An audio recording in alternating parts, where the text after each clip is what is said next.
2 minutes. Always. Is it live already? All right. Hello, everybody. Hello. Guess what?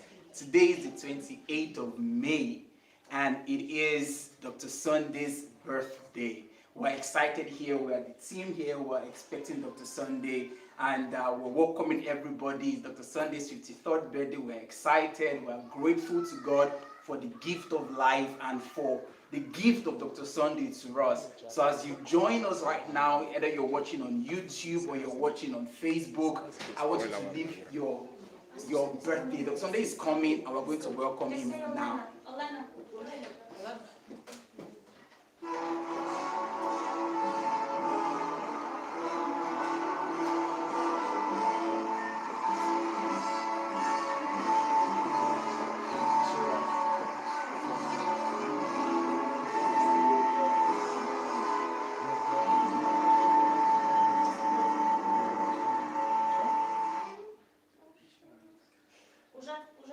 Again.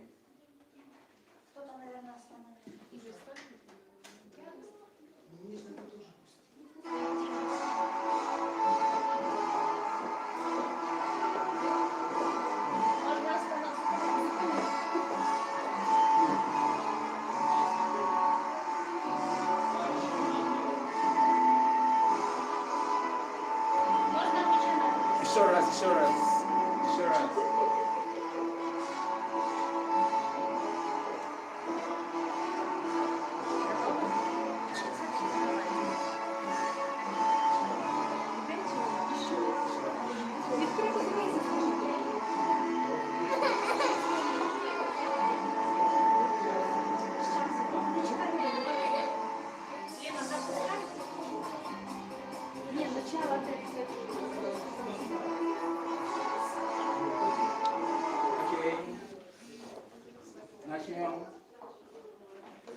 Hello, everybody.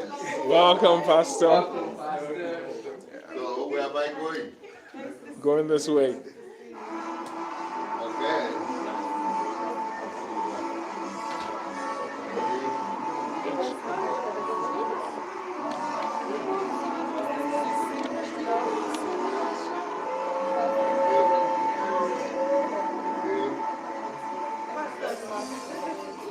Samuel Patrick paper down. What you have to be passing to his prayer. But only that will go to you. Oh, it's up there? Masifa. It's a cat crossover. Wow, that's quite flat.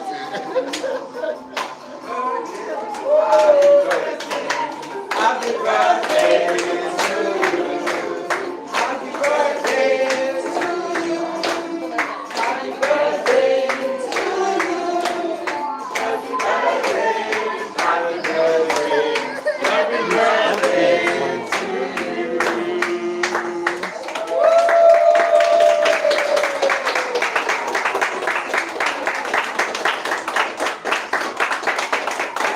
I'm going to rest my body. Nada internet, Pastor. Yes. Ande Pastor Kalidata, yes? Yeah. Think I want it at you. Good.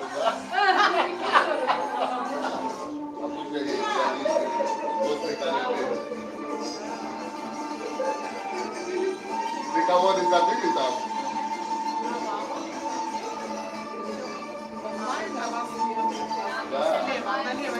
And we have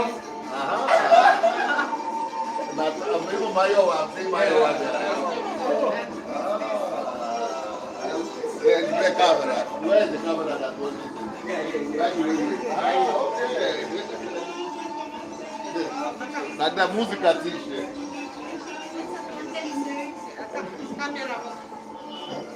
Hello. Good morning, man. Nice to see you. It's awesome.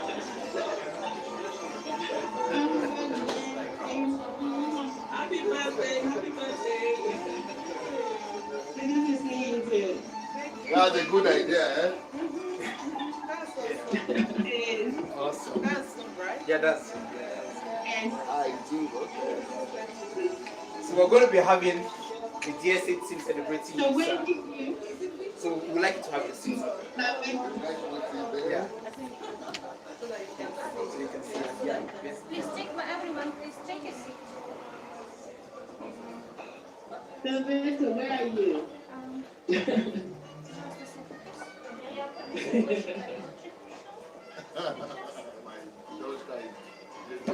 All right, let's have our seat.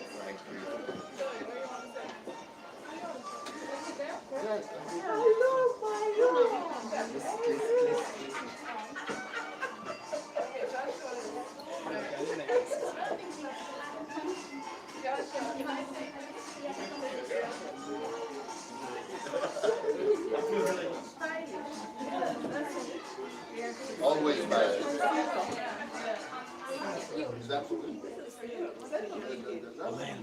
Это прямой эфир.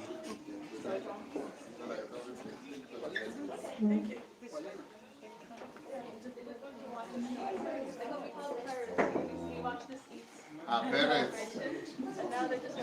Maybe parents will join. I don't know. The first is join us. He said it's coming. Please join us. All right. Yeah, it's so rich.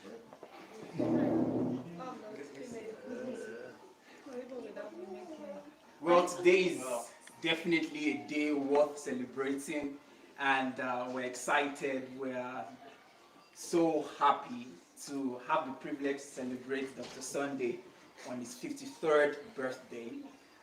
We're here with Dr. Sunday and his beautiful wife, Pastor Bosses. So happy to have you, looking radiant.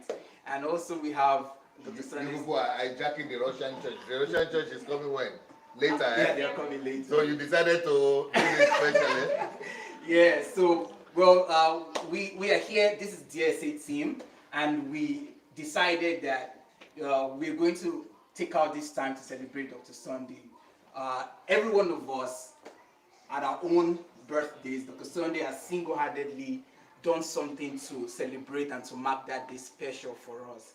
And we thought that on this special day of his, we also, reciprocate the love and the celebration and the honor he has given to us as individuals and also collectively.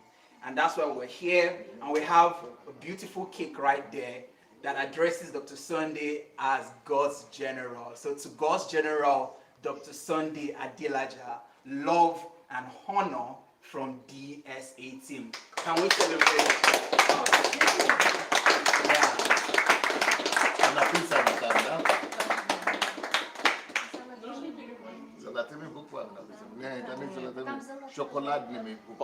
Покрыто золотом. So beautiful. We're not here alone. We also have members of our team who are joining us virtually. We have Mrs. Disu, Maya who are joining us all the way from the UK. We have Saveto from Poland. That's Victor Bamishai. And we also have other people who will join us during the course of the day. So basically what we want to do today is to to celebrate Dr. Sandey and to share our personal experiences, our gratitude to Dr. Sandey, and to tell him how grateful we are for his commitment, for his dedication of service.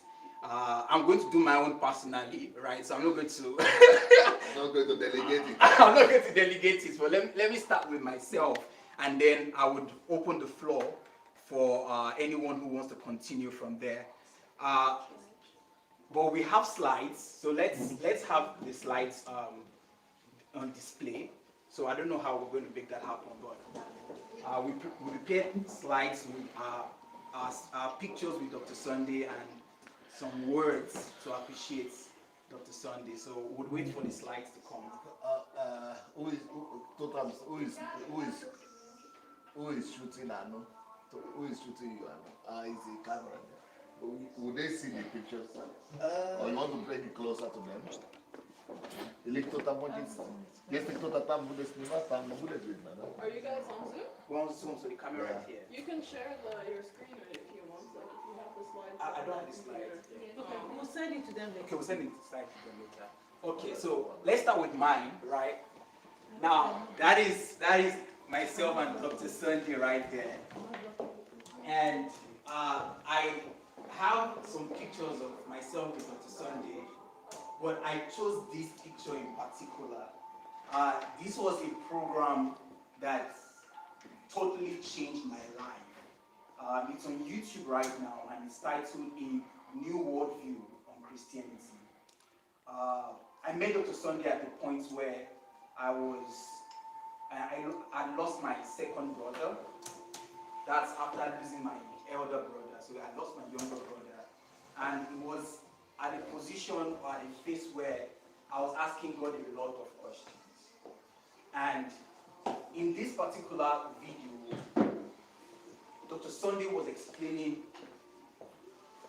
some very deep understanding of life and death. And it's very symbolic that my hand is used. Yes. Like I'm remolding your Exactly. mind. So that's exactly what I'm coming to. So I don't know what made him, put his hands right there on my head, but that's very symbolic because that's exactly what Dr. Sandea has done. Through his teachings, through his materials, he has changed my whole paradigm. He has changed my whole worldview, my philosophy of life. And right now, the way I view life is totally different from the way I viewed life before. And there I wrote that DSA has helped me in understanding the true essence of life, who I am and why I'm here on earth, and who God is and how to build a personal relationship with God. One of Dr. Sandea's quotation I particularly remember is when he says, I have encountered superior knowledge and I have fortified myself with understanding. And that has been my testimony. Meeting Dr. Sandea has been an encounter with superior knowledge.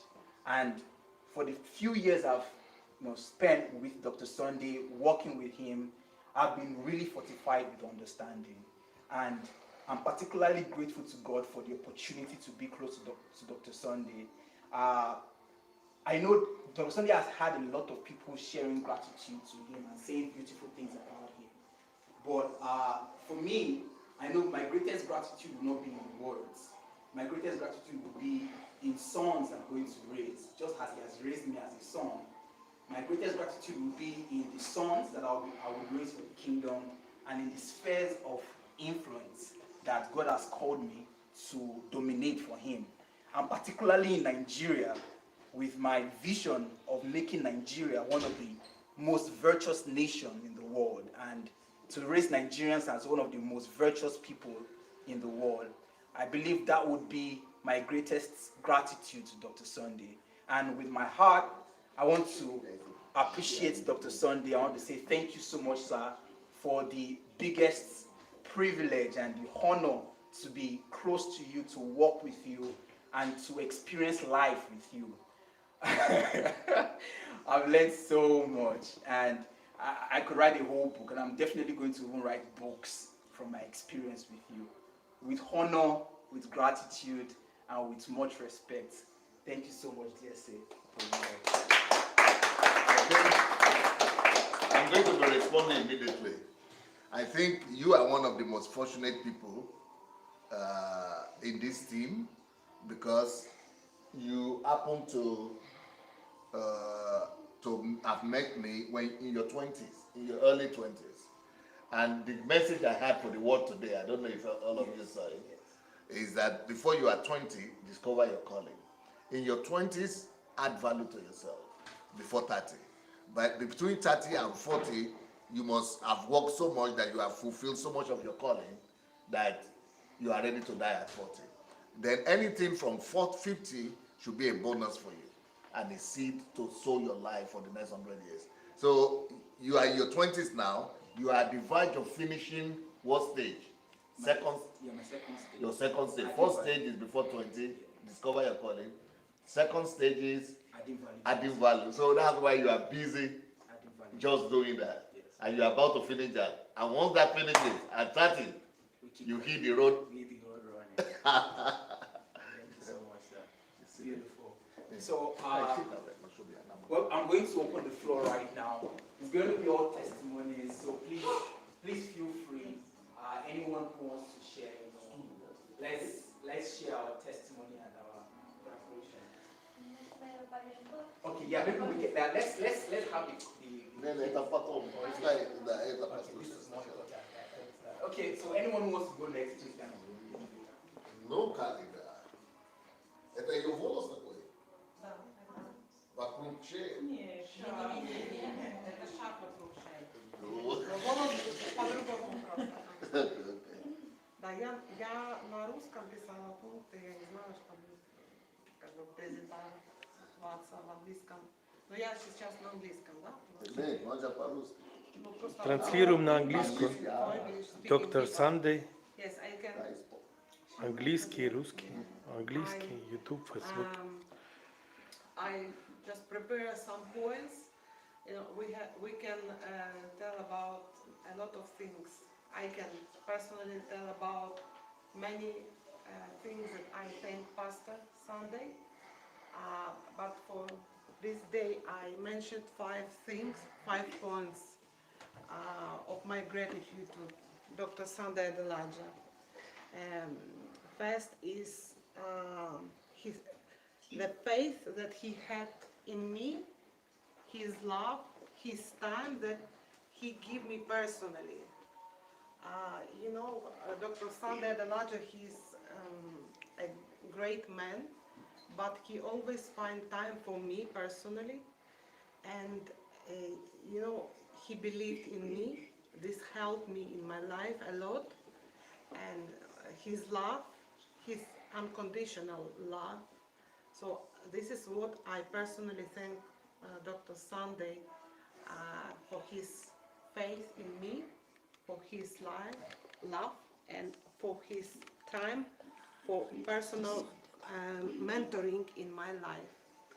The next thing that I want to thank Dr. Sunday is for opportunity that he gave me to work with him during 5 years very close to him. So this is a really opportunity, and this opportunity really changed my life because the best thing to learn is to be with your teacher, with your mentor closely in work, not just by words, but see every step, everything, and this practically. And this is a big opportunity, and I tell you that this 5 years is better than 5 years. You cannot compare these 5 years with 5 years in university. University is good, you know, to be there, but opportunity to be daily, every working hard with Dr. Sunday, it's a bigger university in my life. So this is the second point that I want to thank Pastor Sunday. The next point is for his personal example. You know, me personally, in my family, I didn't so good example of my father. He was good, I love him, but you know, example plays very big role in our life, because this is like strong печатка, strong stamp in your life. That's and true. This give you opportunity, this give you a lot of things to move in life forward. So I want to thank Dr. Sandey for his personal example in every sphere of life, in pastoring, in family, as father, as pastor, as mentor, as helper, as friend, as brother. You know, I saw Pastor Sunday in every sphere of life as example. So I want to thank Pastor for this example. This is very strong point. Also, the next point, I want to thank Pastor for help in different difficult situation in my moments in my life. For his support. Yeah, for his support in a different situation in my life. So pastor is always supporting people, but today I want to thank him about supporting me in a very important situation, moments in my life when I really needed support. The next point, I want to thank pastor for his teaching, for his knowledge, for also in everything, in every sphere of lives, in every different topic of lives. So I want to thank pastor because really all of this knowledge make me wiser, make me who am I today also, and my life today is more easy to live, and I love my life today more than I did it before. So thank you once again for everything. That's Pastor Natalia Polida. Awesome. Yes. Pastor Natasha, Pastor Natalia, you are a little bit of a saint in this team. You've been with me since 19? 20? What, 19? Yeah, so she's been with me since she was 19 years old. Young girl, I still remember her with the guitar. For 24 years, For 24 years. I met pastor. Yeah, so Pastor Natasha has been with me for 24 years. You cannot deny that, right? That somebody has been with you for 24 years, that has to be a special relationship right there. So Pastor Natasha, I believe that God is going to use you in extending the thing that God has helped me to bring to the world in self-education and in personal development. Self-education and personal development. And I think that that's your calling, and you are going to be able to bring life to many people and be able to be extension of what DSA has brought to the world. So thank you for all your support for these 24 years, Pastor Natasha. Much love.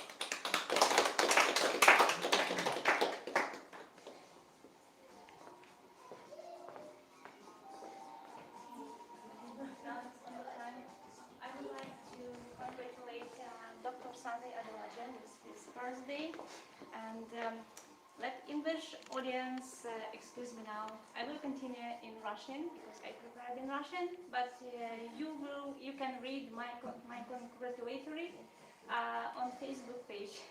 So now I will continue in Russian. You can go beside.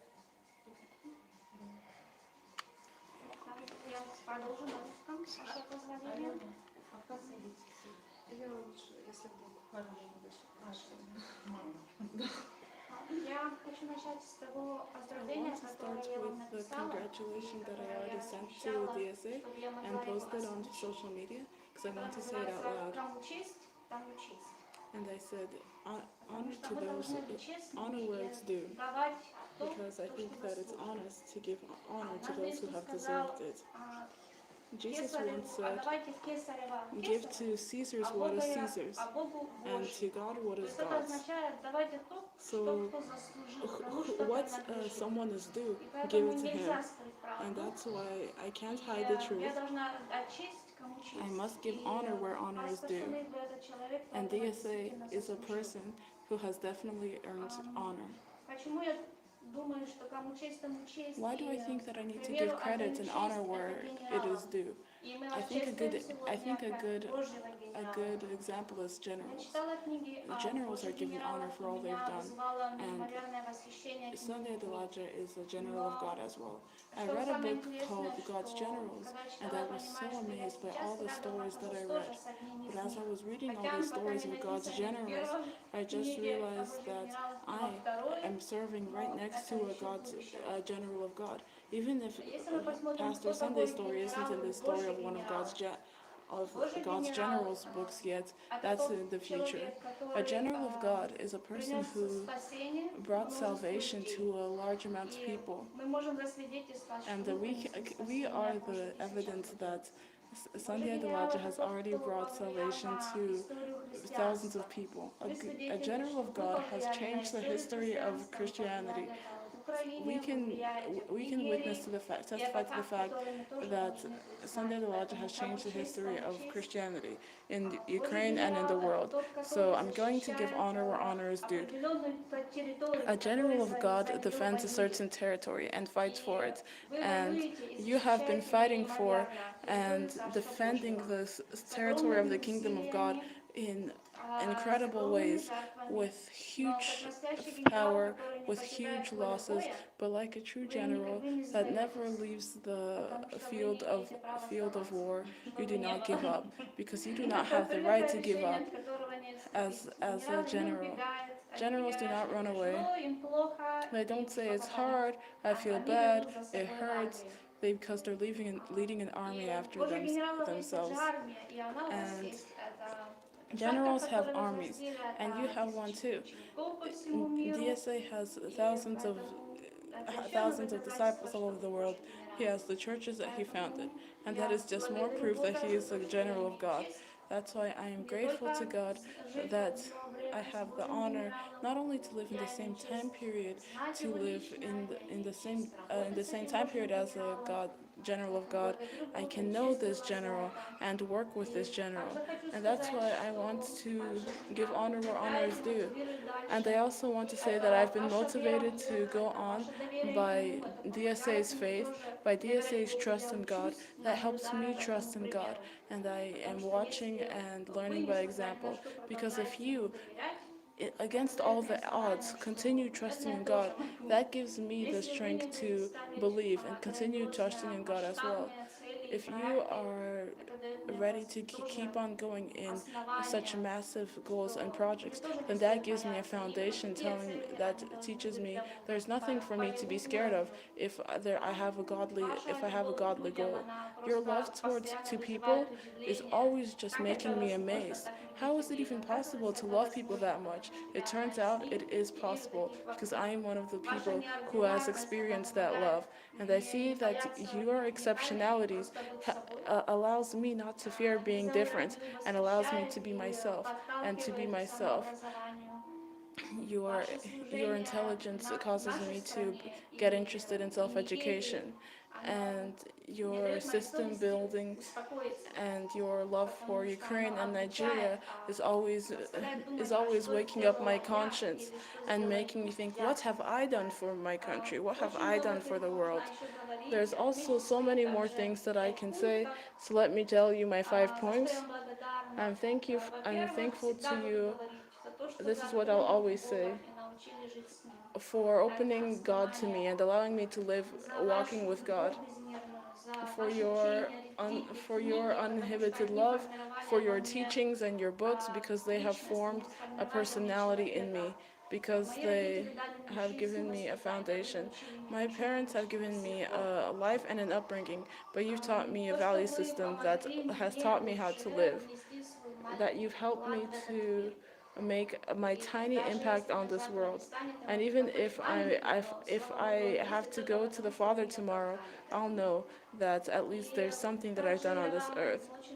And also I'm really grateful that you were able to pass on a love for eternity to me, and that you've taught me how to be ready for eternity, the same way that we get ready for heaven, because we start with God and finish with God, and so we need to set our affections upon the eternal. You said that you're already 53. But 5 plus 3 is 8, and 8 is infinity. So 53 is just a tiny, small a part of your infinity, of your eternity, and you've got so much ahead of you. And Отлично, я думаю. the start of your life has been amazing, and now you're going to keep on going and have a new start at 53. So what do I have to wish you on your birthday? The grace of God, so that everything that God has commissioned you to do will turn out well, and for God's providence and God's grace, so that everything works out, and may God bless and protect you and your family. Happy birthday.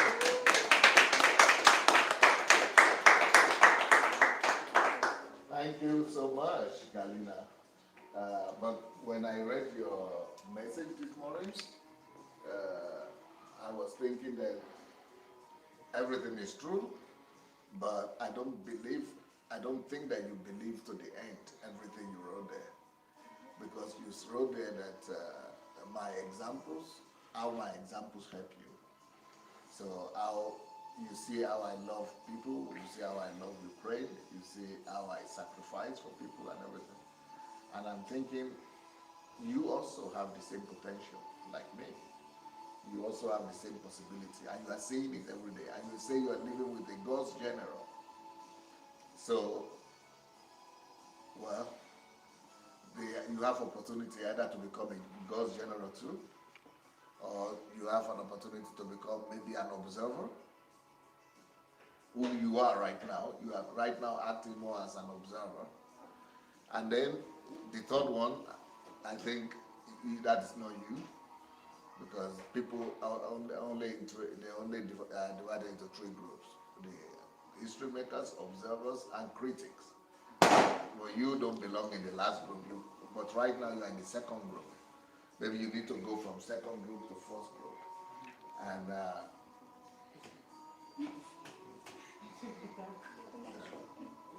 so you need to go to the first group because, for example, I know for myself, the abilities that you have that you could use to be your platform to change the world. But I don't see you using it. For example, I know that you have the invention about relationship with parents and men, but you see the way I use my own potentials. I don't even have the gifts and potential that you have. But the little one that I have, the little light that I have, I let it shine. So the little thing that I have, the little ability that I have, I maximize it. But I think you have bigger than me in some areas, but I don't see you maximizing it. You will see it soon. Okay. At this point. Okay, I hope so, because you could become a household name, because every country has families, every town has families, every home, you could be touching every human being on the earth, and that's just one. Then you have a book on parents. Everybody has a parent. Every body comes from a parent. But I don't see you using it to become God's general. It's like you are happy just being an observer, but you are writing it for me, and I think you should use it for yourself too. Okay, thank you. Right. Let's see.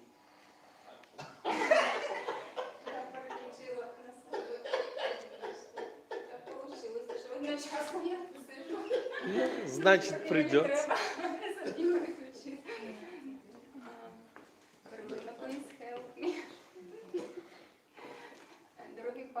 Dear Pastor, congratulations on your birthday. Я вам хочу подякувати And I за want to ваш thank you for постійний вклад в моє your життя. constant Дякую, що impact ви on мене my life. познайомили з Богом. Thank you that you introduced me to Дякую, God. що ви мені дали Thank you that життя. you Дякую за те, gave що me an прийняли instruction мене book в for свою life. домашню групу. Thank you that you let Дякую вам за me те, що ви мені be a part of your home завдяки group. своїм вченням Thank you that допомогли with your teachings підняти you мислення і досягти you результатів. helped me change myself Дякую and за те, reach що я results. могла Thank you that реалізуватися в you Україні. helped me Не побоюсь цього realize сказати, myself як in Ukraine науковець, as a діяч, scientist, as a і social організатор activist, конференцій і and різних as an проєктів. organizer of different Дякую projects and вам conferences. за ці мої I'm grateful to результати, you for all of my results тому що, because if not for you, none of this would have ever happened. And I never could have even dreamed of what I'm doing now. And thank you that you have allowed me to be a part of your team, to live in this house, to observe you and to work with you. Thank you for your endurance. Thank you that you showed me the path to self-education and self-perfection. Thank you that you've endured my complicated personality and helped me change my character. And thank you that you always gave me a chance, even when it felt like no one else would. Thank you for your support. Thank you for your understanding. Thank you for constantly supporting me, and just everything that I have achieved so far is because of you, and I praise God for you. And I think if you hadn't been here, I wouldn't have achieved anything. I also want to wish for God to bless you. So, Elena, thank you so very much for your greetings. My guys, can you go and bring more shares? I don't have more shares. Oh, do we have it? So I think the greatest problem that I have with you, and which I think is your biggest weakness, is that you need to speak English. Yeah, because without speaking English and without learning English, you are depriving the world. Abdelaj Mir, you are depriving the world of a lot of blessings that the world could have through you.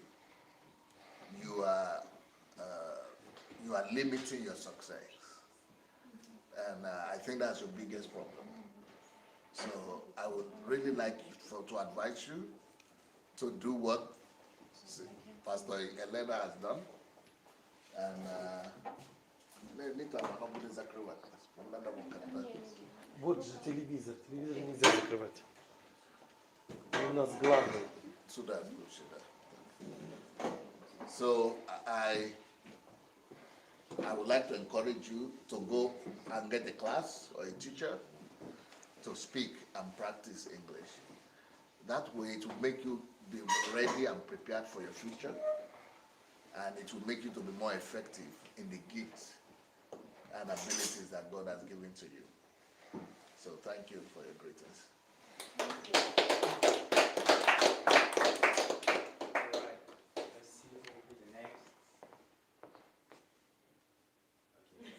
It's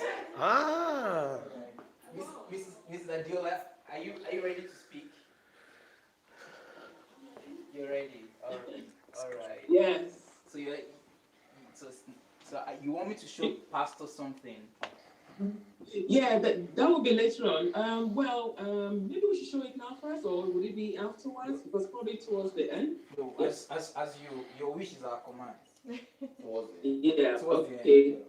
So, Pastor, yeah. Let me go. Should I go ahead? Yes. Yes. Please do. Please go ahead. Okay. Happy birthday, Dr. Sunday.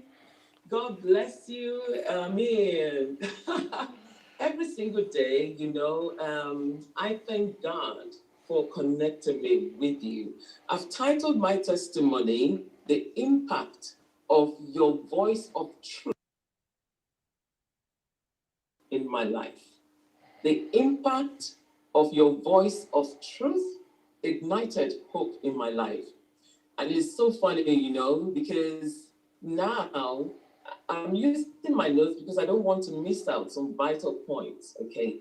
I was at a place where I'd lost hope that I would ever, be able to accomplish any of my dreams.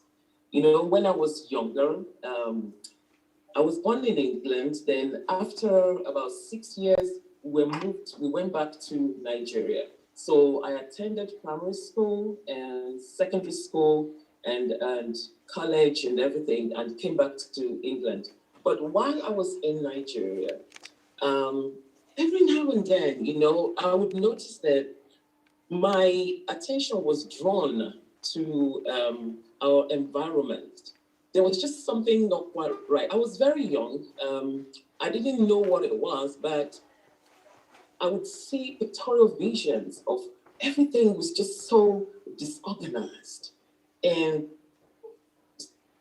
you know, at times, these things would really irritate me to the point that I would be physically sick, you know. And then another time I would have visions of how it would look like, you know. And because I was so young then, I didn't know how I could get from being the environment, you know, the community being the way it was, to where the pictorial vision that I was seeing. So all these things was going on in my mind. But all I kept saying to myself is that one day I would be able to fix this problem. And every time, you know, just often I would still see these visions, you know, of how the community that I grew up in, you know, how it could be better. So, I mean, I went on into my late teenage years. You know, I went to school and early 20s, you know, finished college and everything. And life just, you know, happened that way. You know, I was just following the normal routine of life, education. You know, you get a job and then you get a husband, you get married, you start a family, and religion happened.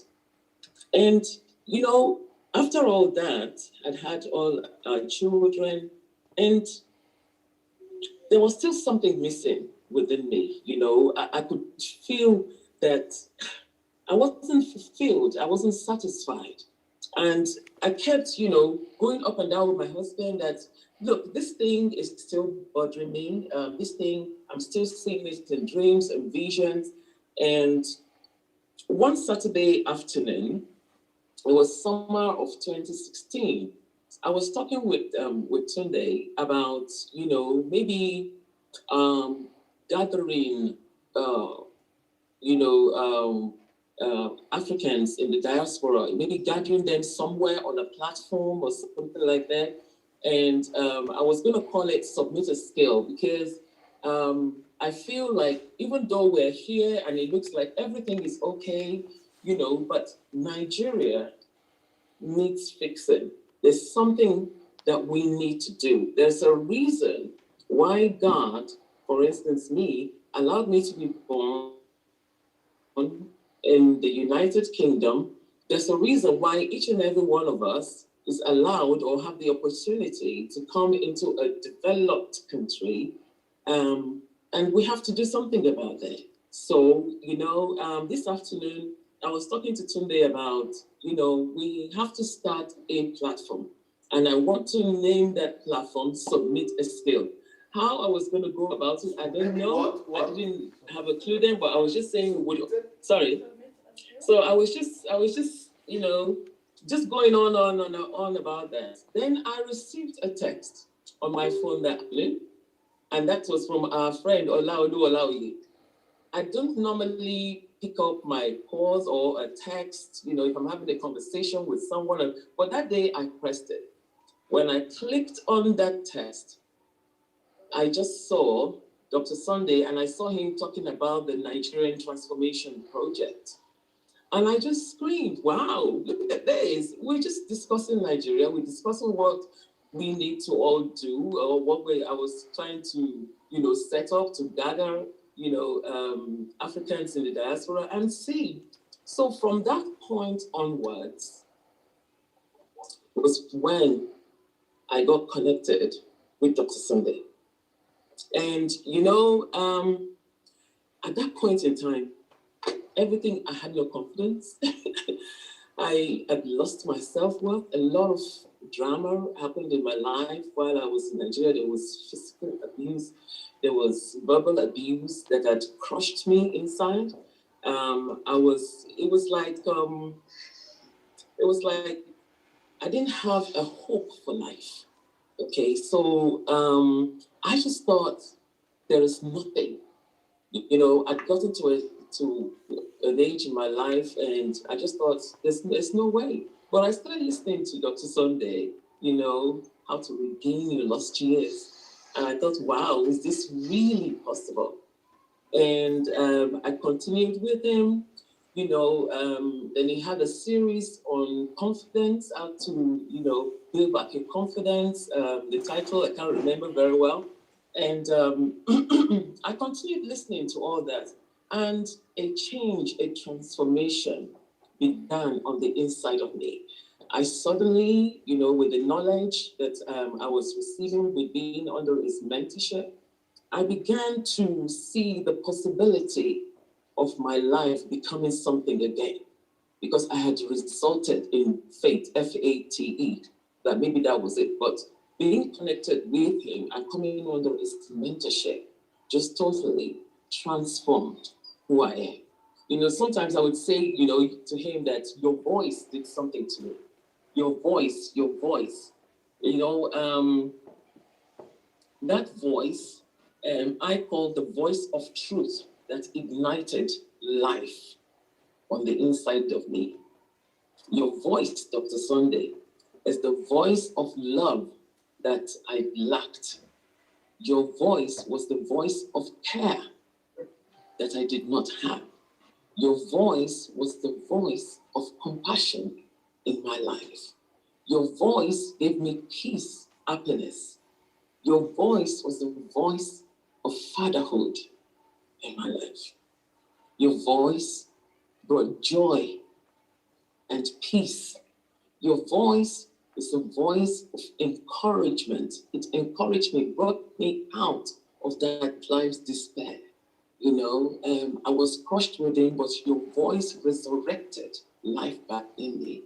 Your voice was the voice of my future, because you told me via that book how to regain your life, your lost years, that you can, regardless of how many years you have lost. As long as I have breath, I have a future. Your voice was the voice of tomorrow in my life. Your voice is the voice of restitution, of reformation, of transformation, of restoration, the voice of establishment. Your voice, even with everything that's happening, is a voice of forgiveness. Your voice thunders the heartbeat of God. Your voice is the voice of the kingdom of God and the voice of the authority of God. Your voice, Dr. Sunday, is the voice of life to me. Your voice pulled me out of confusion. Your voice repositioned me for greatness, reactivated my self-confidence. Your voice taught me how to discover myself and my purpose. Your voice taught me that life is a school and time is life. Your voice taught me that life is predictable and that I should value life and use it wisely. Your voice, Dr. Sunday, is the voice of truth and the voice of life to this world. And, you know, I just really want to thank you for all that you do for humanity.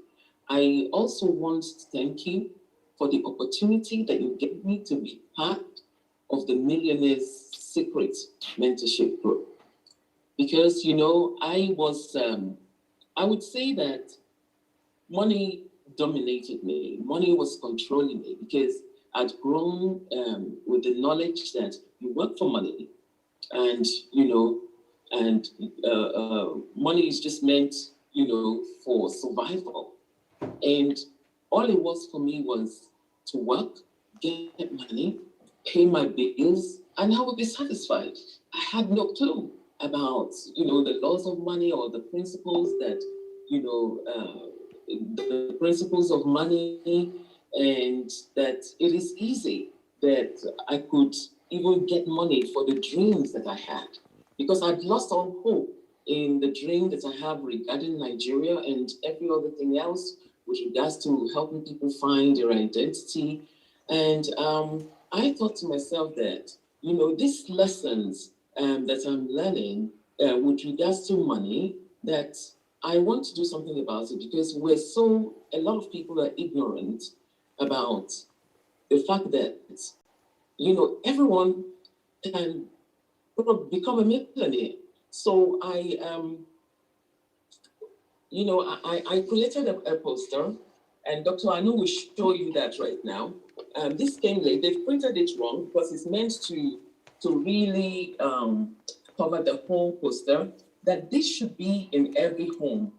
You know, this was taken from your book, How to Find Money for Your Dreams, because it's so easy that when we save money, that we can multiply money, and there's a possibility that everybody can become a millionaire if they follow these principles and these laws, you see. So I'd come up with this poster, and I'd taken that table from the book, and to show people how easy it is. You know, if you save, like, for instance, $300 a month, how much you would accrue in a year, and and so on to 40 years, and you can become a millionaire. You see, if this is in every home, people would not be dominated by money, or running empty skelter because of money and being ruled by mammon. I just really want to thank you, because I don't know where my life would have ended if I had not met you. And being on the team is also, a privilege to serve the purposes of God and to serve humanity. So I want to thank you. I am privileged and I'm grateful to God for connecting me with you and your family and the whole team. And I pray that God will continue to preserve you. You are blessed beyond blessings, and it doesn't really matter what is flying on in the air. There's nothing anybody can do with it. They need to just go back to God and make their complaints. But it is what it is. You have been called to this world, and everything that you have been called to do will be accomplished. Thank you so much, Dr. Sunday. I've rushed through everything somehow, but you would read it at Sunday to Dr. At least my testimony is there. I'm so impressed. I'm so blessed and impressed by this. I want to say thank you so very much. Yes, sir. Только шоу. Да. Значит, ты заново начинаешь? Не. Это YouTube, он заново. Он продолжает. So, Mrs. Disu, I didn't know you are this eloquent. So, yes, I didn't know you are this eloquent. So, I want to challenge you to definitely go, another t-shirt, definitely go and start your own YouTube program. I mean, live broadcast or recorded broadcast or YouTube broadcast, anyhow. But if you let this gift go without communicating to the world,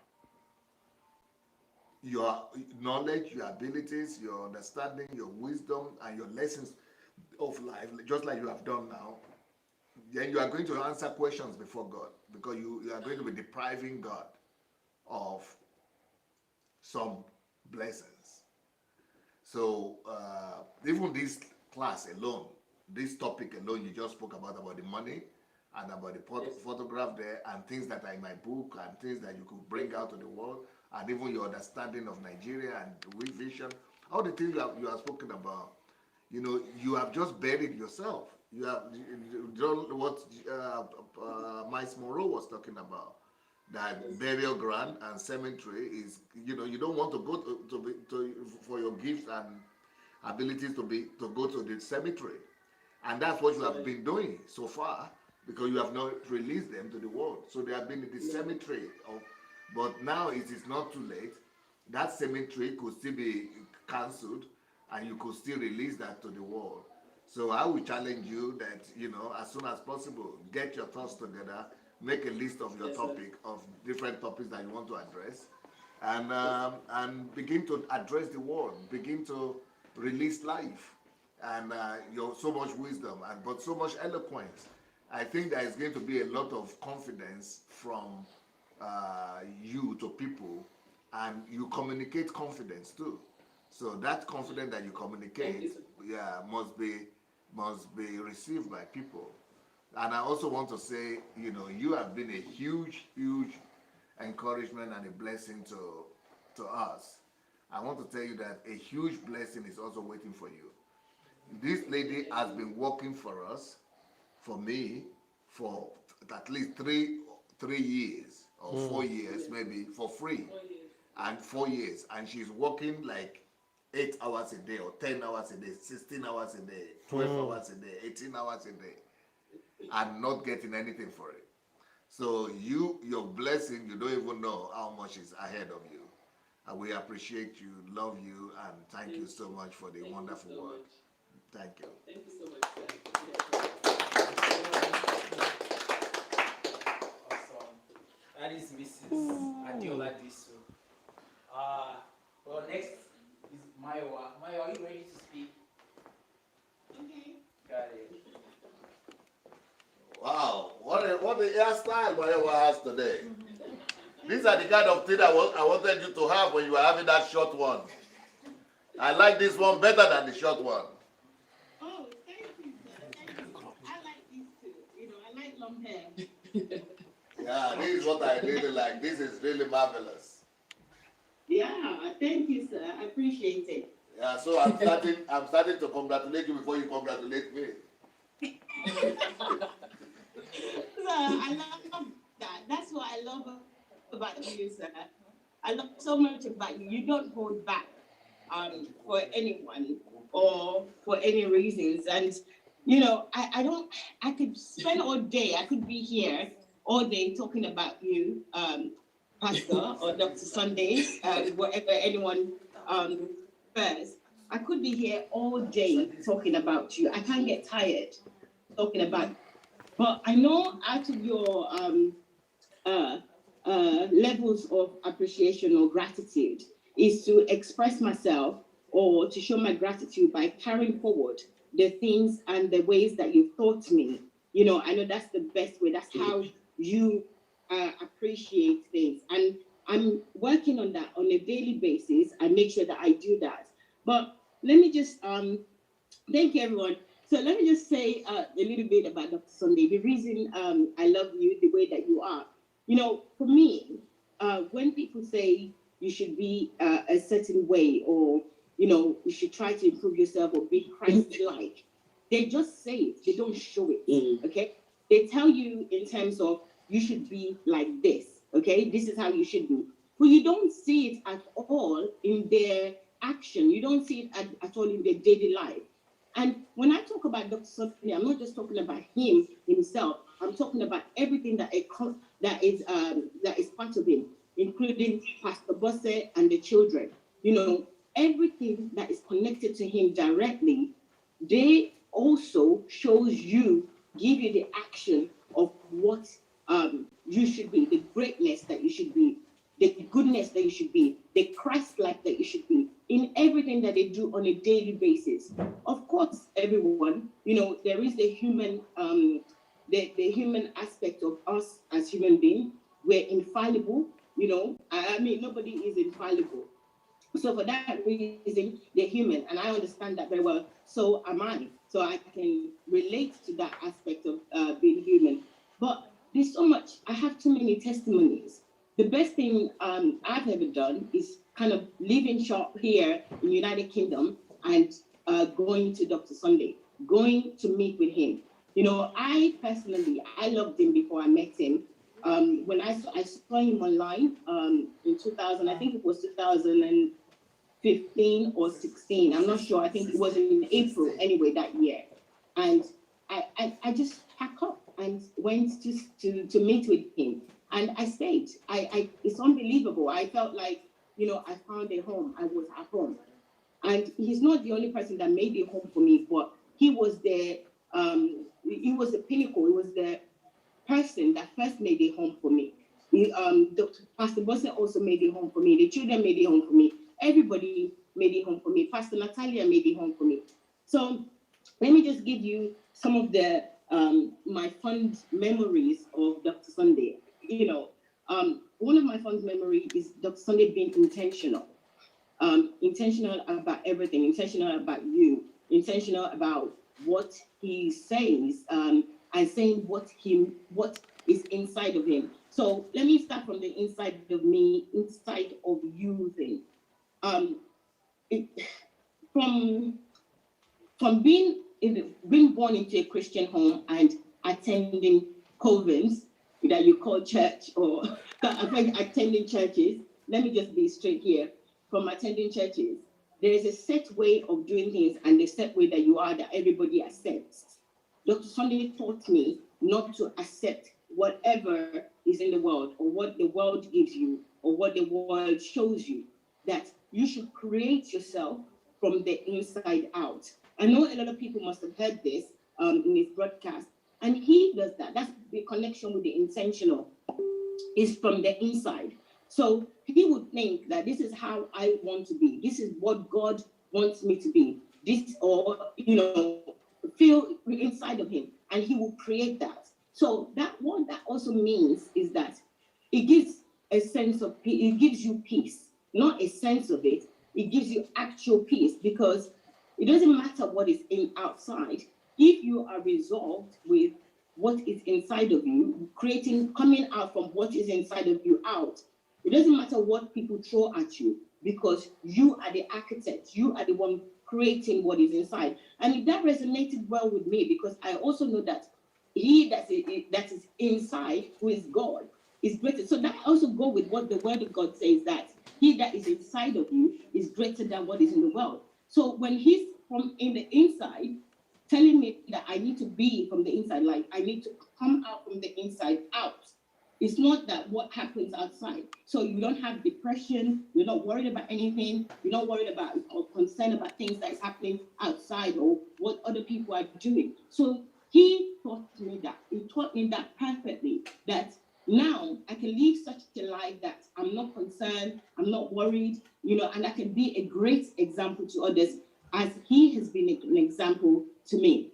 And again, that is not just Dr. Sunday. Pastor Bosse also does that. To me, they are both one together. So she also does that, where, what's going on out there? It doesn't matter. She doesn't even ask the question. So they're teaching me. So they're teaching me how to be a person, a human being, a personality, or they taught me.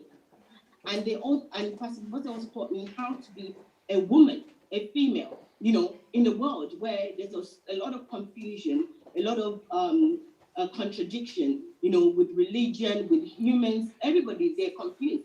But this family, this person, Dr. Sandea Adelajah, there's no confusion. He knows who he is, how he is. It's not about boasting, it's beyond confidence, So in his world, there's a world, he is a world in the world.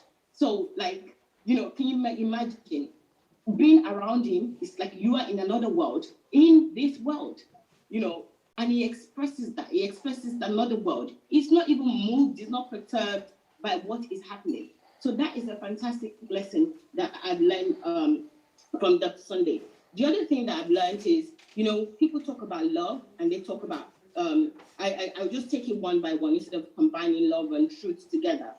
In terms of love, people talk about love and they just throw it out there, you love somebody, romantic love, non-romantic, all type of love. Dr. Sunday explained the different type of loves, and also he expresses those love. One of those love is that, for example, now today, when I came on, Dr. Sunday saying that, this is how he loves my hair. This is how he, this is, he loved this style rather than the short one. That is an expression of love to me. I understand that in the way that, he with what goes on, or with how people would like him to be, in quote unquote, most people would not say that. It's like, oh, don't say that to a young girl. Don't say something like that to a young girl. But because he loves me, not in a way that, is perversive, but because he loves me and he understands love, the focus is not to withhold his love because what people would say. The focus is to express his love. So again, that's a lesson to me, And that is always a lesson to me. He would express that love to show me that, he was saying that. I mean, imagine somebody saying that they love your hair. How would you feel? How do you feel? You feel great. And expressing that in spite or despite of anything that other people would say, despite people attacking him or saying anything about him, he would still express that love. For me, that is an example of love. And, that's also how God is. That is how Jesus is for me. It's like he loves us in spite of me. He loved me before I was born. He loved me despite anything that anybody would say about me. God loves me without anything, regardless of what I do. And that's the same thing with Dr. Sunday. Regardless of what anybody would say or how anybody will feel, he will still love you. It's not what you do or what anybody does that is going to inform his decision on what to do. Again, it connects back to living from the inside out. He lives from the inside because there's a God inside of him, and he truly activates that God. He activates, he knows that there's a God inside of him, and he activates it, and he helps me also to activate that. The other thing about truth, and again, I'm putting out these key things because these are things that we put out, or we say, or we claim, or we express as individuals that we want. We want love, we want truth, we want to be free and speak the truth and do what we feel that is right. But we say it, but we don't do it. Again, Dr. Sunday, in terms of truth, it gives you example of truth. He shows you that, this is true. It's not the truth. It's not just in the true sense of saying that, because myself, I can tell you the truth. I can say that, though, in my view, I think that you look like this, or in my view, I don't like you, or in my view, this. That is my truth I'm sharing with you.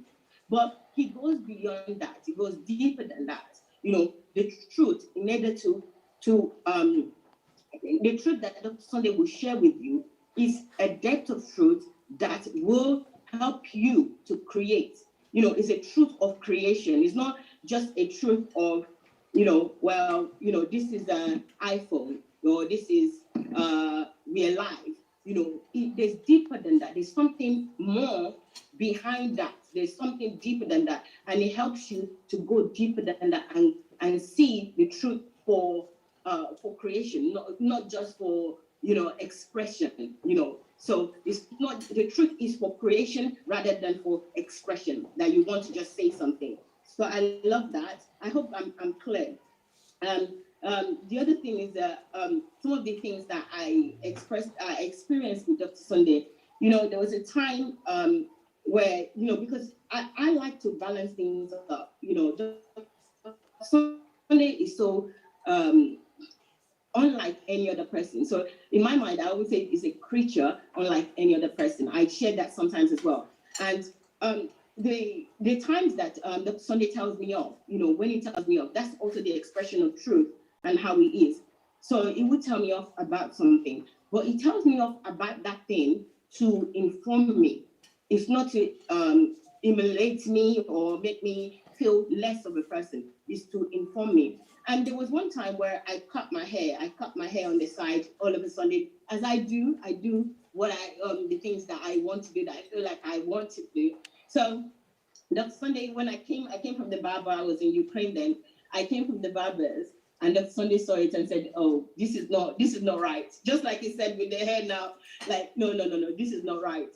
I hope you're not going to go live with this, like this, with the hair. And I said, I am going to go live on it. That's how I intend to. And he said, no, I don't think so. And there was somebody else there, which was Dr. Sunday's cousin. He was sitting there with him. And Dr. Kosa and somebody else also was there. Some people expressed that they like, some people said they don't like. So anyway, I think Dr. Sunday's cousin spoke to Dr. Sunday that, oh, don't tell somebody like that, or, kind of tell her that she can't do this, or is a woman or something. I don't know what she said. Up to today, I don't know exactly what he said. But the interesting thing, and what I want to tell you, is that Dr. Sunday came back, came running, oh, Mayowa, I want to tell you, look, I'm sorry, I don't mean to say this, to make you feel bad about your hair or this. I'm just telling you how, I think you look beautiful. You still look beautiful. And, quickly, can you imagine somebody expressing how they feel and somebody else giving them another opinion of it and expressing and explaining that opinion to him, and he ran immediately. For me, I didn't understand that kind of humility. That humility to me was it was beyond what I expected. I was in his house. He expressed how he feels, and somebody else could tell him that, look, this is not right. And he came and he said, look, this is not what I mean. If that's what I'm portraying, that's not what I mean. And you can be as you want on the live program. You can do whatever you want. How you want. Be yourself, how you are created, how you want to be. That to me again is not just about humility. It is that in that moment he also created me, and that's why I said about truth, about creation. He also created me. He left a footprint inside of me. He did something that informs me that you can say something or express something. It doesn't necessarily mean that it's negative.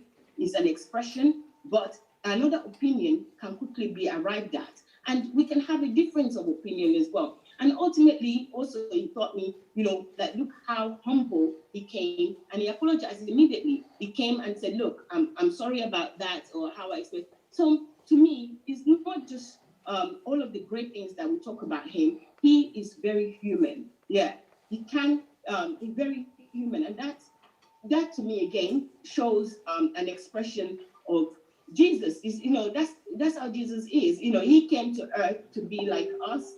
And Dr. Sunday is always showing how he is human. If he says something that is not the way that people think, or he makes mistakes, he would say, look, I did this.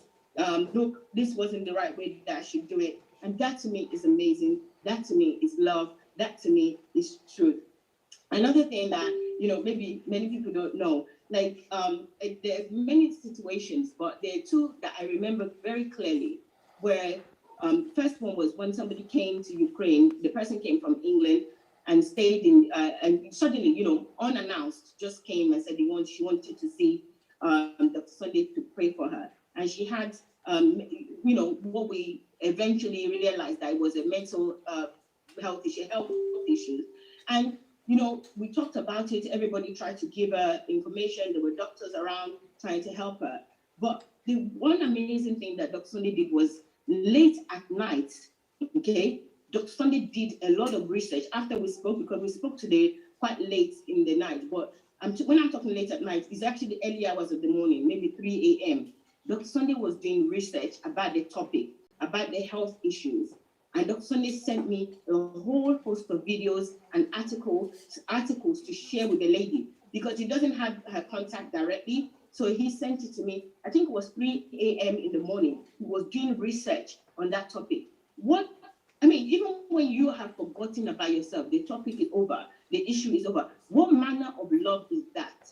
When he should be in his bed, sleeping, or not even bothered, he spent hours. We've already spent hours in the evening, from evening to late evening with this person, with many people speaking and talking about the person's health and sharing the person's and the person sharing their challenges. But he still went back for hours with all the schedules that he has, with everything that Dr. Sunday had to do. Went back and did this research, sent it to me to share with the lady, and he's going to continue and do more research, give her example of great people. And it wasn't just research, anything like, just take any articles. He also got articles of celebrities, of great people, great achievers that have the same issue that lady has.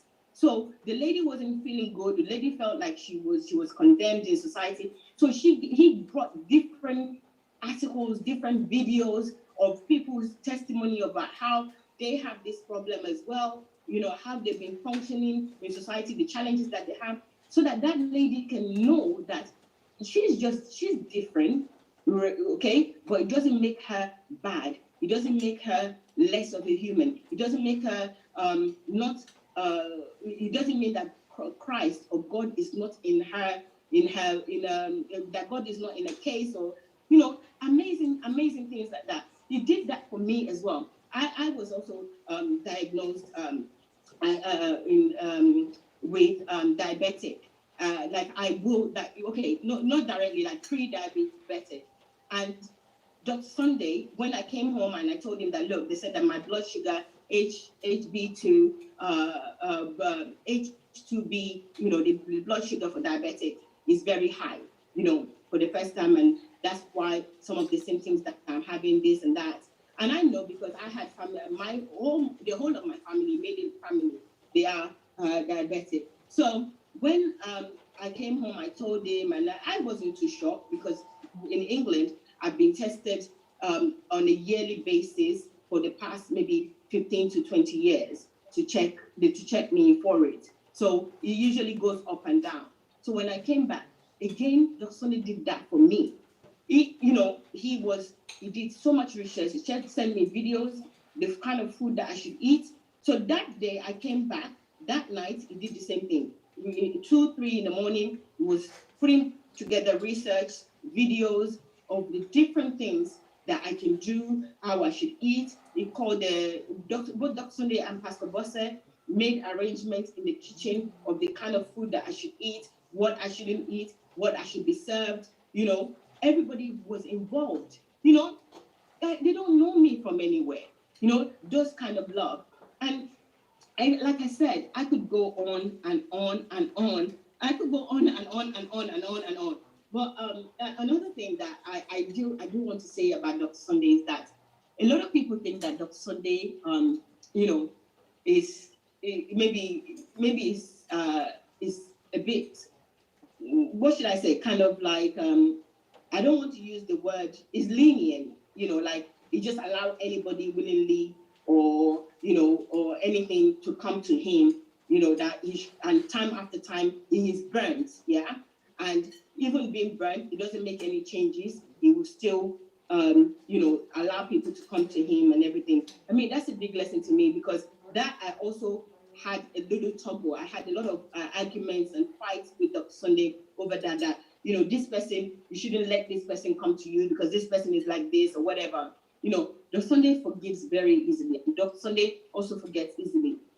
He doesn't hold any kind of grudges or anything negative against anybody. He guards his heart. That's how he guards his heart. He guards his heart by making sure that he doesn't have any negativity towards anybody in his heart.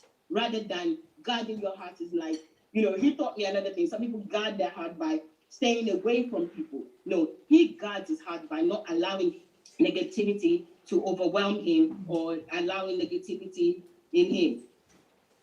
So another thing, I've been warned. Hold on, let me quickly finish. Another thing about Dr. Sunday that you need to know in terms of guarding his heart, not the way that we all guard our heart and stay away, but in not allowing negativity, not allowing anything that is not according to from his inside out with love to overwhelm him or to come to his mind or stay in his mind. Is that Dr. Sunday also says that you don't live out of fear. Okay, that is an amazing lesson for me. That your actions, what you do, is not going to be based on the fear of what might happen. It has to be based on love. So if you're going to take any action at all, it will not be because, oh, I'm afraid that this is going to happen, or I'm afraid something is going to do. No. It's going to be, this is going to mean love. So your action would be based on love rather than based on fear. Dr. Sunday has taught me a lot. I could go on and on. This is the tip of the iceberg that I shared with you guys. I could share a lot more about Dr. Sunday, how amazing he is. He can look at you and know that, oh, there's something wrong. Even if somebody is telling him that this person is like this, he doesn't express negativity onto that person. He will show them the love. So even if you know that this person is or really like that, rather than him, stay away and act like, okay, you are like this, people are told me that, I can see that you are like that. He will show them love so that maybe they can take that full step, so that maybe they can do otherwise.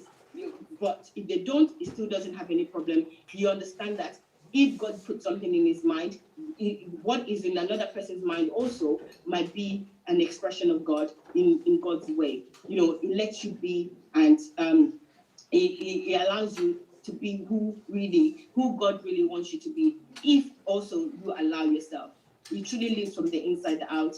Dr. Sunday, to me, you are a world in a world, okay? You are a world in a world. People have to understand that. And people that are not in your world, they may never understand you. And you, that you are in the other world, you also may never understand Dr. Sunday because you are in another world. If you come to his world, you might understand him, and he will never come to your world because he is in their world on his own. And that world is an amazing world. It's in a world full of love, full of courage, full of encouragement, full of sincerity, full of creation, full of power, full of empowerment, full of greatness. So you can join that world and join Dr. Sunday. I wish you a happy 53rd birthday. I wish I was there to hug you, to kiss you, to hold your hands, whatever.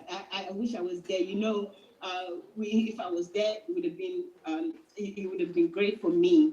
And even though when I'm not there, my thought of you is high, and my thought of you is respect with love, pure love, just like you taught me.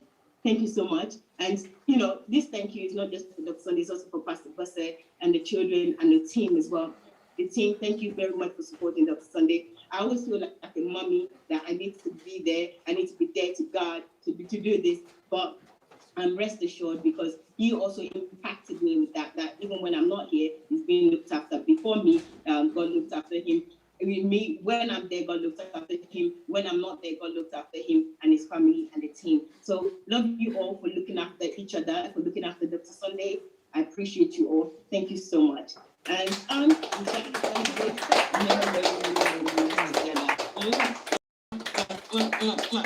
you. Thank you. Yeah.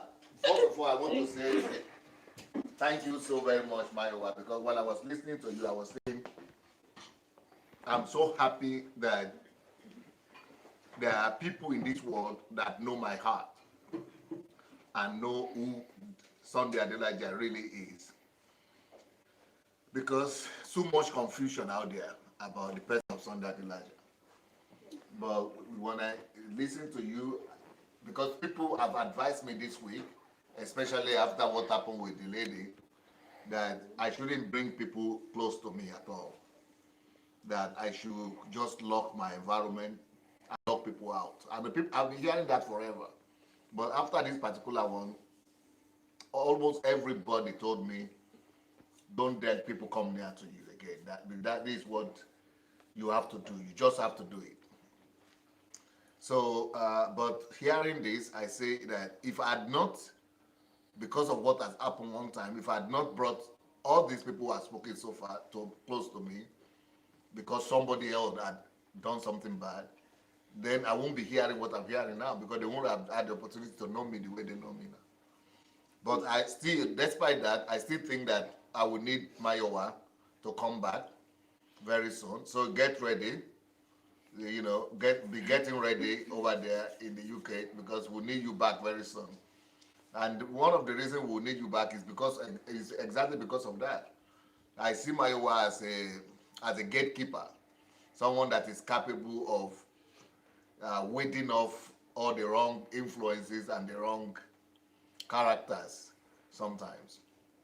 So, you know, she has really been a blessing. For example, this morning, was it this morning or yesterday, I was speaking to Pastor Bosse that there's something I needed to do, and the only person who was doing this for me was Mayowa, but she's not here now, so I really need help. And I couldn't find anybody to do it. Because it's not something you can praise people for. It's not a very pleasant something. But Mayowa is not afraid of unpleasant assignments.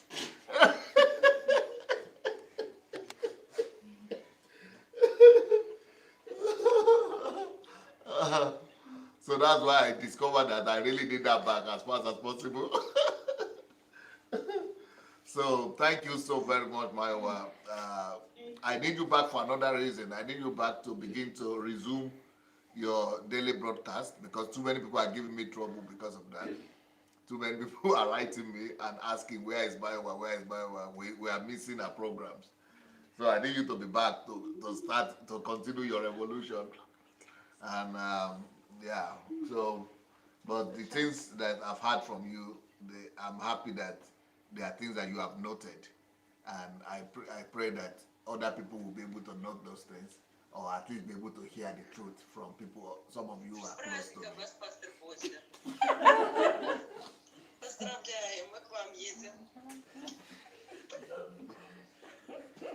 So thank you so very much, Iowa, and keep on being beautiful the way you are right now. Thank you, Maya.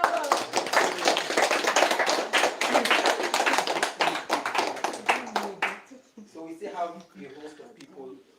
So we have to continue with the next person, but please let's also try to be conscious of the time, yeah, so that everybody can have the opportunity to speak. Thank you. Okay. Happy birthday, Pastor. It's my pleasure What do to you call be this able your style? It's my style, Joshua's style. Because I don't know if any other person is doing what I'm doing. I just thought about it in my head. So So you are a model as well and the creator, eh? Fashion designer, right?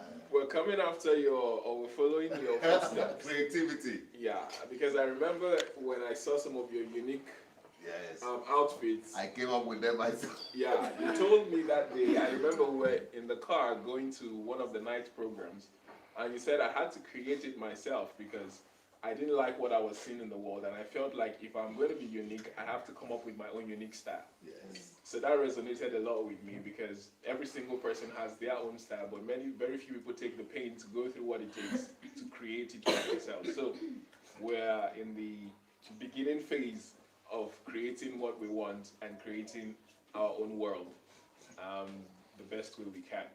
So Isaac Newton, great mathematician, philosopher, physicist, he Scientist. said, scientist, one of the greatest and most influential in human history, said, if I have sinned farther than everyone else, it is by standing on the shoulder of giants.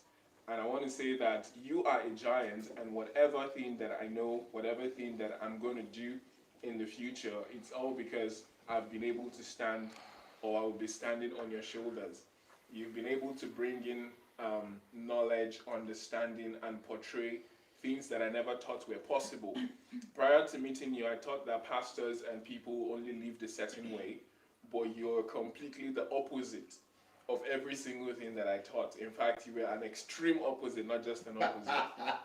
And it was quite shocking initially, but it was also refreshing because I discovered that on the inside of me, I had some of these questions and worries, but I couldn't give words to them till I met you, and I was like, oh yeah, that's what I've been, thinking about. That's what I've been feeling. So you gave an expression, not just in words, in philosophy, in ideas, but also in action and in the creation that we could all see of what I had in my heart. So you've really been a transformational figure for me, and you're the giants that I can say I'm standing on to be able to hope to do, the things that God has created me to do. So on my slides, I said, you have taught me to live the best way to live life. So I could go into all of the life principle series that you taught me. That is going to be absolutely no time for that. The next point, the cameraman is blocking me. All right. The next part, I said, you've taught me the best way to love God and love people. Your level of love is legendary. And a lot of people say they love people, but with you, you've taken it to a whole new level. Everything about you is on another level from what I've ever seen. Love is something everyone professes, but you really act it out. And even when you suffer for it, you still don't back down. You still remain resolute. You come from a place of love, not a place of fear, not a place of selfishness. You always think first about others before thinking about yourself. And it's astonishing because most times I'm thinking and I'm like, why is Pastor allowing this happen to him? Like, he doesn't need to do this. He doesn't need to put himself in this position to face all of this abuse, these attacks, and all that. But I now understand, or with time, I came to understand that, look, you come from a place of love to do the things that you do, and Not fear. Yeah, not fear or Not pain. Or not pain or concern. So even when you're in pain, as long as it's coming from a place of love, you're cool with it. And that's not something that many people are willing to do, because once we start feeling pain, love goes out the window. So you made me realize that love comes with pain. And that's not a common concept, because everyone just wants the parts of life and love that feels good. But you have shown me that, love is not about feelings.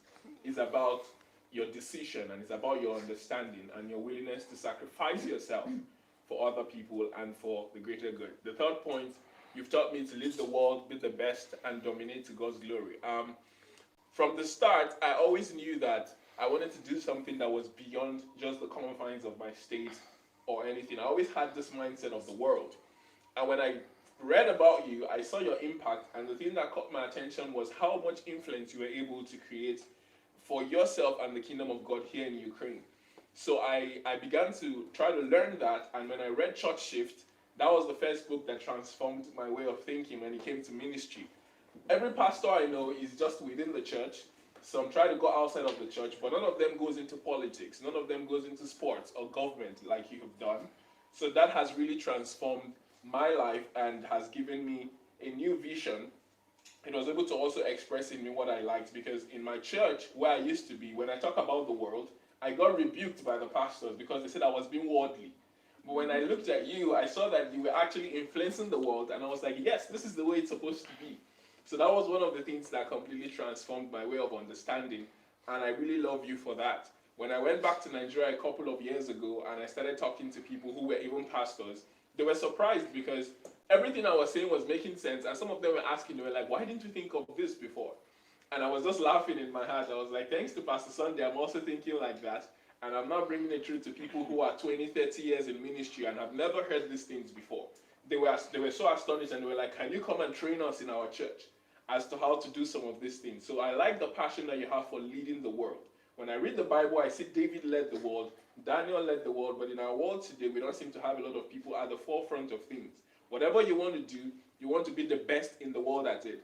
Every other person wants to be the best, maybe in their churches or in their cities or in their towns. You want to be the first in the world, and you're doing that already. And that has really spurred me on to understand that if you're really going to carry the kingdom of God to all the nations of the world and make this place a better place, we have to be able to push for the best in whatever we do. So that touches me every day. Whatever I'm doing, I hear your voice behind my mind saying, is that the best you can do? Is that going to be the best in the world? And that really makes me to want to sit up and do a lot better. So not just the best among blacks. Yeah, not just the best among blacks, but the best among whites, Hispanics, all over the world, out of the whole 7 billion population. Yeah, it has to be the very best. And even your vision for Nigeria, you're not saying you want to make Nigeria the giants of Africa or the best in Africa. You want Nigeria to be a place where the whole world will come and see and marvel at the things that they're doing. You want Nigeria to be number one. I remember the day, for example, since you brought this up, I remember the day we wrote the article on Nigeria leading America. It was crazy. You came into VIP that day and you were like, Nigeria can be the greatest nation in the world. And we thought you were just prophesying. But when we were done writing that article, it became clear that you were not just a man of vision, but you were a man of systems, you were a man of understanding, and you are somebody who has thought below the surface. You've really gone deep to find the roots as to how things are done, and you can build it up to make it into whatever you want it to be. So I really admire you for that. So that's the third point on you've taught me to how to dominate the world, and it's all to God's glory. You never really want to take credit for anything. You always attribute everything to God, because like you said, we're light, and it's also that men will see our good works and glorify our Father which is in heaven. So I celebrate you. I celebrate Pastor Bosse as well. She's such a queen.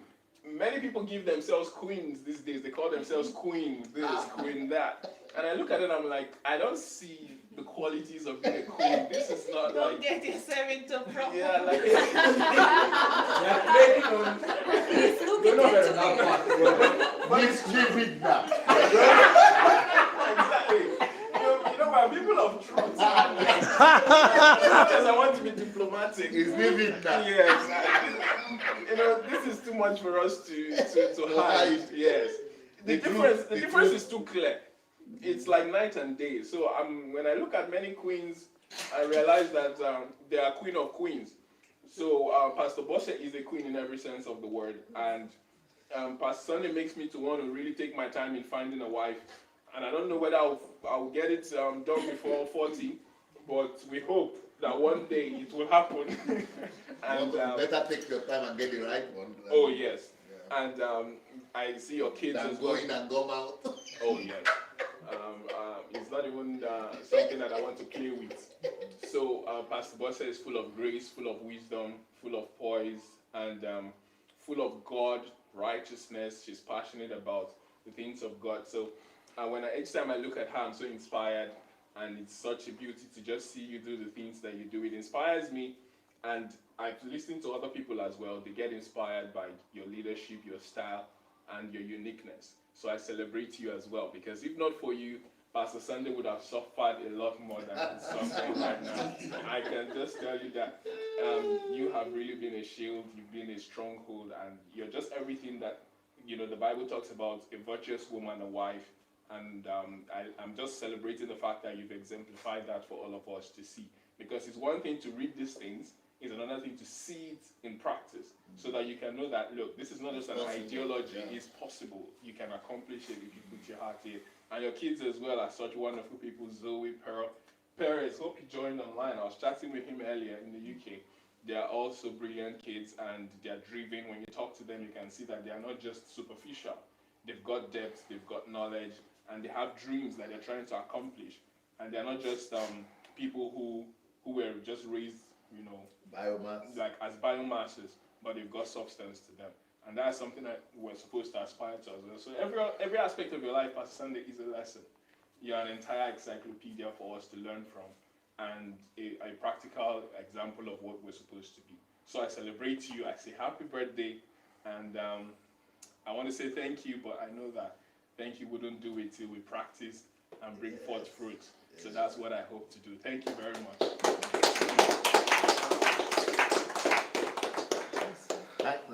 Thank you so very much, Joshua. Since you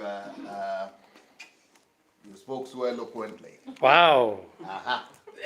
Let me give you. You are talking about wife. Since you don't have one yet. Thank you, Pastor. Let me start laying the ground for you like this. Give me, please. Don't let them take it from you. Tackle him if he goes too far.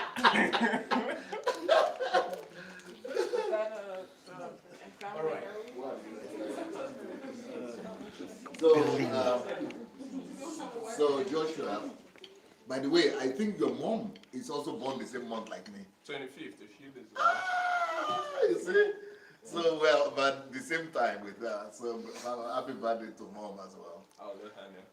But Joshua, I was thinking that just like we were talking about, what I said about the thing that I wrote today. I wrote today to the world that in your 20, before 20, try to find your calling. In your, those are the ideal things. So, normally we don't live in an ideal world. But in your 20s, you add value to yourself. And Joshua, you are one of the ones that have been able to come here in your 20s and have been able to take advantage of that to begin to add value to yourself in this place. So this house is like, people are talking about lockdown, but someone like you know what lockdown is. Yes. And God is the one who arranged our own lockdown, not COVID. Our own lockdown, our own prison. We created our own prison for ourselves. And it is this lockdown that has been able to help you. Did you need tax, it is this lockdown that has able to help you, like myself, like other people who are passing through it, to also build character and to build the content that is now being visible to the world. I receive a lot of calls since you have started leading this or something. You are supposed to have started last year, but you needed to modify. Yeah. So, but since now that you are coming out to the world is noticing. Your visit to Nigeria is another part of it. So, the time that you are spending this out is not a wasted time, because the time of building and the time of building, adding values is not a wasted time. And that's what you people have discovered. Because by the time you leave this house, it will be like atomic bomb leaving the store, leaving the laboratory. And you people are going to explode to the world because you have the quality. Even the reviews that you did, people are still talking up to today about those reviews. And even though they were done 2-3 years ago. So get ready for the world. And let the world be getting ready. They don't know what will hit them. It's just like me. I was hidden. A lot of people didn't know about me. They never heard about me. Even before I started the church. I was just a student somewhere, but I was building qualities and values into myself. So when I started the church, I said I'm going to have a church of 1,000. Nobody even knows where are you coming from. But in 1 year, I've done it. Then when I started, I was mainly known in the Soviet and Russian-speaking world also before. But once I stepped out, because of the quality that has been built up inside, it's just become like an erosion, like explosion, like that, like a fountain. So keep on building yourself and be ready to explode to the world when the time comes. Thank you, Pastor.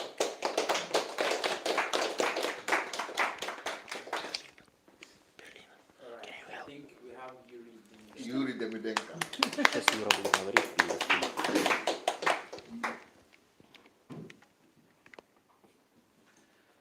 We have Yuri Demidenko there. You have the word. The only person who outshines me in colors. Я сказал. Один человек, который... Единственный человек, который по цветам и по гардеробу даже превосходит меня. Не всегда. Not always.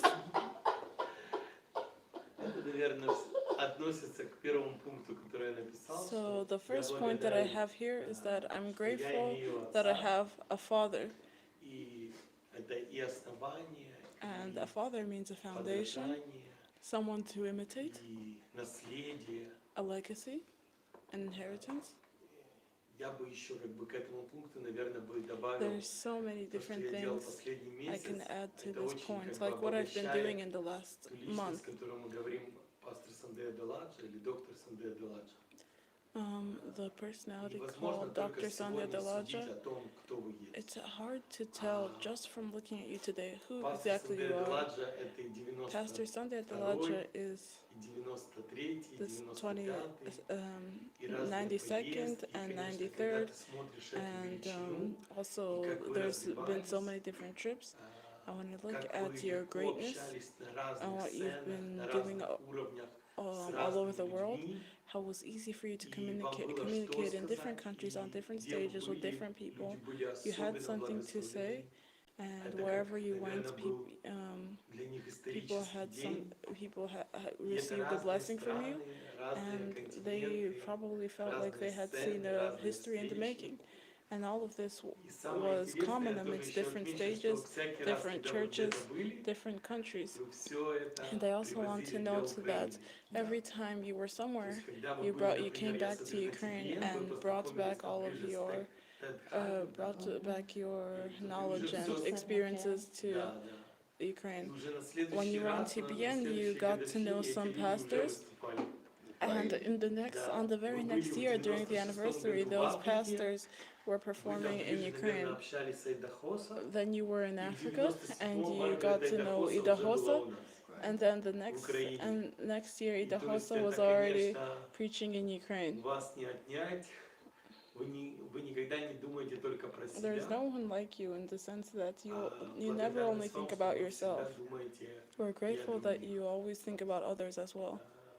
Второе, за что я хотел поблагодарить, что The благодаря second I вам want to я мог thank you стать for личностью. is that you helped me Я не become a просто- personality. Для меня вот первый пункт, что я нашел отца. My first Я point is получил that I отца. found the То, что Father я in you, стал, and the second one is физически that I родители дали became мне жизнь на a земле, person. а вы дали My мне physical жить parents gave me a не life, просто but физически на you этой let земле, me а live стать not just личностью, physically on this стать earth, человеком but на to этой become a земле. personality, to become an actual 13 лет, да?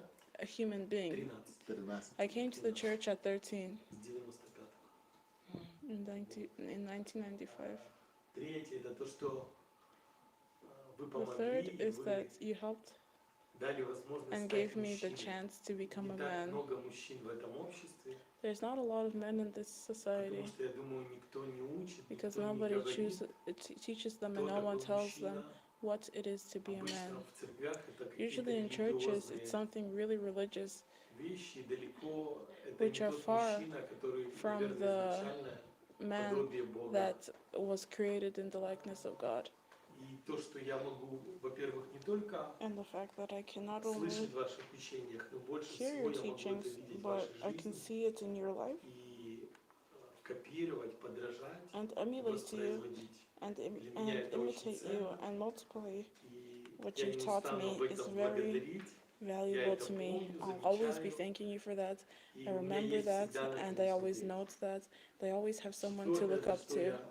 The fourth thing I'm grateful to you for is the opportunity to be near you and to serve you. I never could have thought, at least 10 years ago, that I could be that I could serve closely to you, to help you, and to have the honor to serve in the same team as you. He who is faithful in little will be faithful in much. I think that's the sense of humor that God has. That's often God says us in His words that someone who meant nothing yesterday, who was rejected yesterday, tomorrow he might become something completely different. So now I have been able to work with you and have received such great honor. And the last thing I want to thank you for today is for your example of love, in your love for God, that always inspires me, always motivates me. And Mayowa also talked about that the way that you express love, the way that you love God, and second of all, how you love people, that's not something you see often in this world. You need to search for such people. I'm so grateful for such an example of love, and for your teaching, and for your life that you have gifted to this world. Thank you.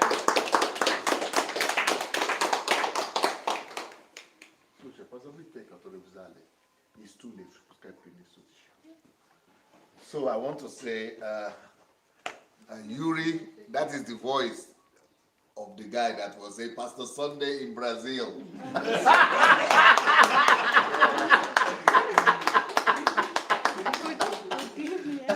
Yeah, that is that person. Yuri Davidenka is the one who exposed Pastor Sunday to the world after the 12 years of being in incarceration in Ukraine. And well, I want to say Yuri has been a wonderful son and a follower since 13 years old. He's just like Pastor Natasha has been here for 24 years. You see, people that we have around us are people who have seen, who know us, who have been seen it all, and who, if people are staying with you for 24 years, 25, 26 years, you know that this is real relationship. And so you need to learn English like her. Yes, speak English and be able to influence the world. That is the thing I would like to encourage you to do. Thank you. Thank you. All right, Isaac Thomas. I'm wearing, wow, what a photograph. I've not even seen this one. Yeah. Happy birthday, Dr. Sunday. Thank you. Today, I saw your post on Facebook. You said before 20, you should discover your purpose. Before 30, you should add value to yourself. And then before 40, you should make sure you fulfill your purpose. Which is contrary to what we believe in our own parts of the world, because they say life begins at 40. So, I still remember the first time we met with Pastor Sunday. That was, I think, 2 years ago. The way Dr. Sunday welcomed me and my friends, I was very surprised because I was thinking he knew us somewhere. So it was a big surprise for me that somebody could welcome us like that and have a word with us, really listening to us. And after that time, I would say, Dr. Sunday, it's a privilege for me to work for you, because listening to your messages, I don't know, because I used to believe that it is better to wait for miracles than follow principles and follow the process. But now I have learned that process is more important than miracles. Yes, And another thing is, when I was working on your messages, you said some people live for frivolities, and you were talking to me. Now I can say that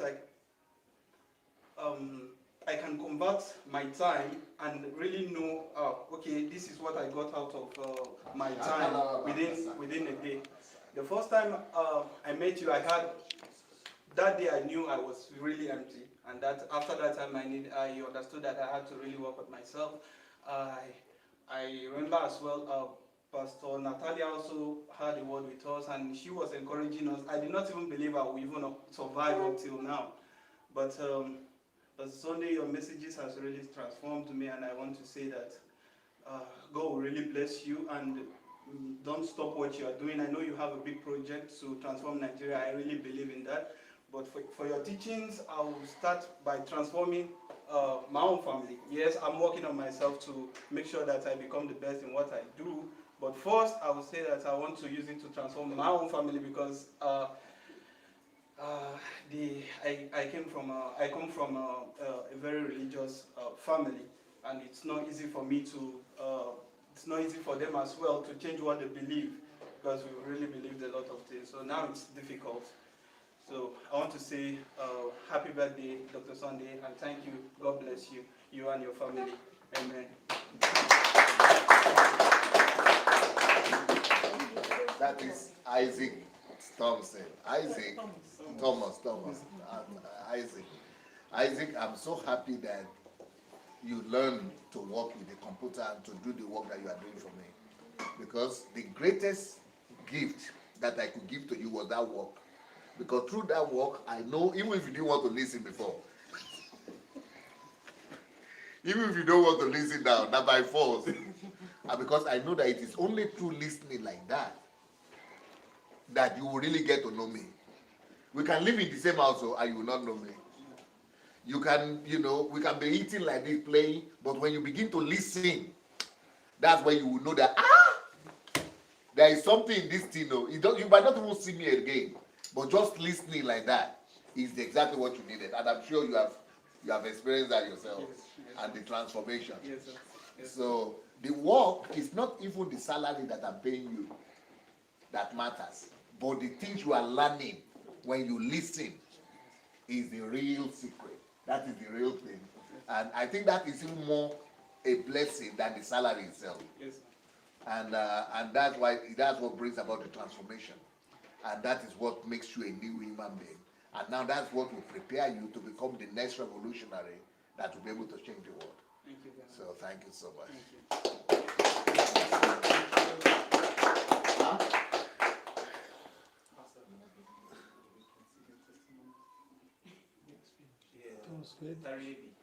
Is that it? Okay. And the previous of that page, you should have read Angli Gabalaj again.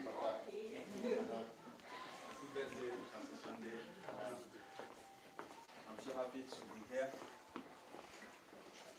You've done so much for me. I have a lot to say, but I will try as much as possible to put everything together. I will. Look nice. Thank you, sir. Looking like a young millionaire. I receive it. Yeah. Because you're already dressing like one. Dressed the way you want to be addressed. Yes, sir. Yes. So I would like to give an illustration to show how your impact has been done in my life. It's like a car battery that is flat, that the normal charger could not charge it. So it requires an external battery that has greater voltage to awaken it. So that is how my encounter with you has been for me. I was flat out. Like a flat out tire. Yeah, like through experiences and circumstances. So I was just like in a prison, and those situations really limited my abilities. I was just seeing the negative part of me, not the good part of me. It was so, I don't know how I was even living, but after I came in encounter with you, I came back to life, and which has helped me to discover my potentials, my purpose, and also, to work on them, to work in my potential to bring me to the world. I listed about 5 of them there. I was living in perpetual fear. I didn't even know that was what was going inside of me. But meeting you has helped me to believe in myself. That's one of the most important things that I've discovered that has really helped me.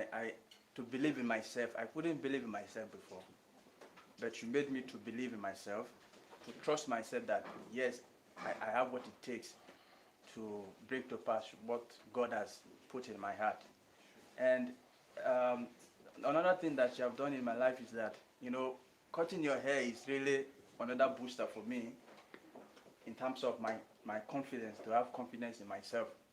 I remember when I was learning this work, the day you saw me, I said, I was told that you are doing this work. I said, yeah, I'm learning. He said, when will you barb my own hair? I was saying, me?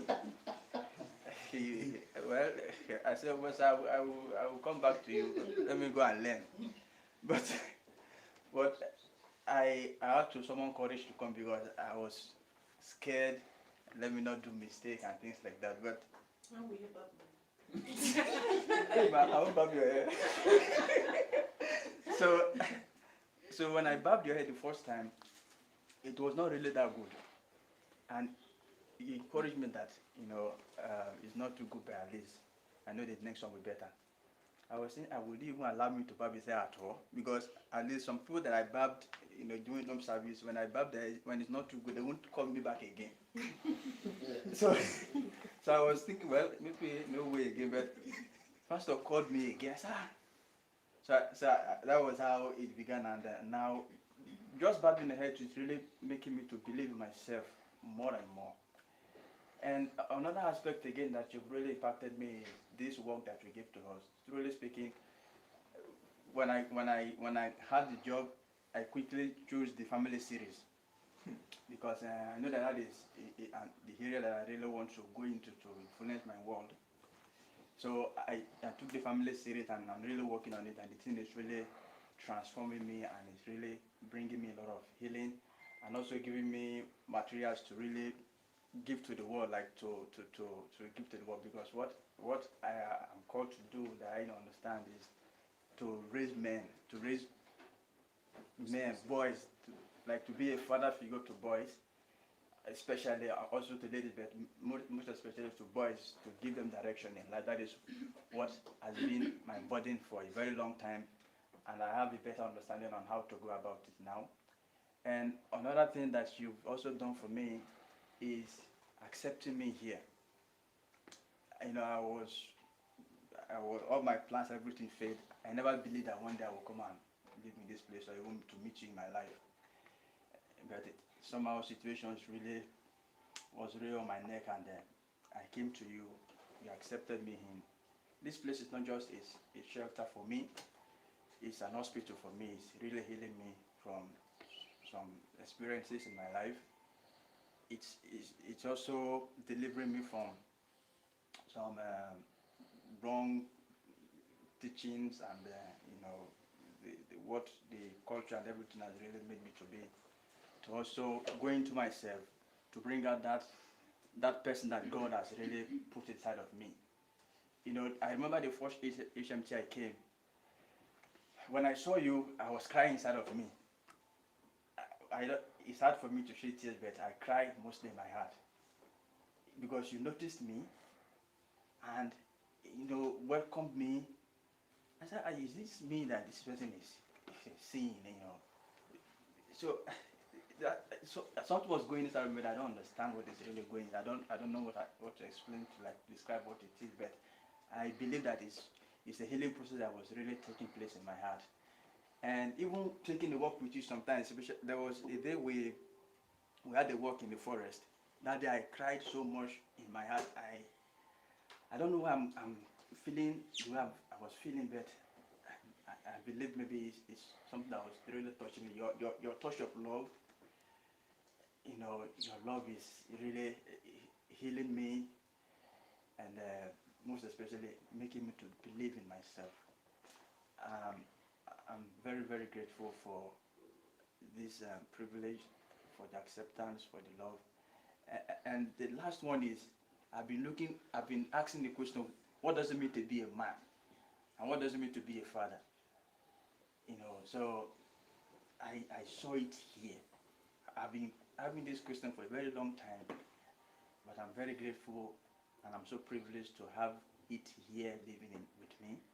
I'm studying you, I'm always observing the way you do things, and I'm happy to learn all these things in this place. And I also want to thank Pastor Bosse. I've never had any woman talk about men, what we are as people. One of our men's service we had in the English church, just a few minutes she spoke about men and was telling us the way we are. Normally, at least in the world, the ladies say a lot of things about men, this, that, but Pastor Bosse was talking about how important we are. That we are the leaders, we are the foundation. And I was so touched that I had to go and edit that video to put it in the men's ministry, to see what a woman is talking about that most of us are not even aware of. So I'm very grateful for your own impact as well. I'm short of words, but I'm so grateful. Thank you so much for.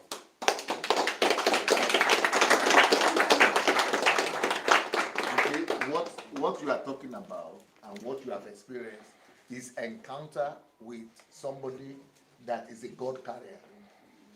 All of us are supposed to be God carriers like that. What you have experienced just means that you experience a Christian. All Christians in this world are supposed to be like that. You just experience a Christian. And now you gain self-worth, self-dignity, respect for yourself, faith in yourself, and now even the way you look is different from that time when you came for this. And the way you talk now, nobody will ever believe that you used to be timid like that. Because in that ancient you couldn't talk. But now who you are, everybody will be thinking that either you have made it or there is something, because you are groomed, you are well groomed right now. And that is just because of an encounter. And because you value it. Since you value it, then you are going to benefit from it. And this is also a time of packaging. It's a time of building. God is using this time to build you. So that once you are built up from here, because there are a lot of people like you in Nigeria who don't have faith in themselves, who are just thinking someone like Pastor Sunday cannot come and hug them or give them a hand or come to their level. So by the time you begin to show them the example and come to their own level too, we will see that there is hope for Nigeria, even for the ones that don't have hope and don't have any faith in themselves. So, and the good thing about you is that you are also not abusing it, because familiarity breeds contempt. But you and your other guys, you are not abusing the access that you have today.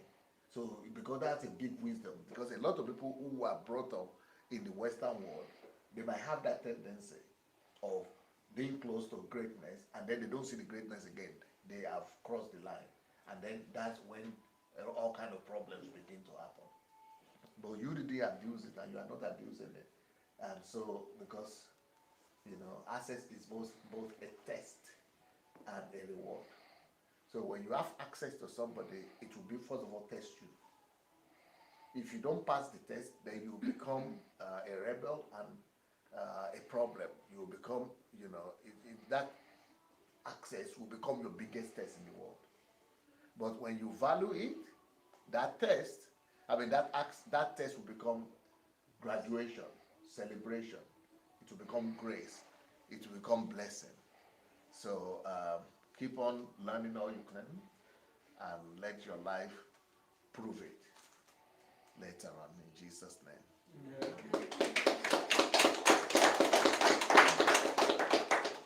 Vincent is the next one.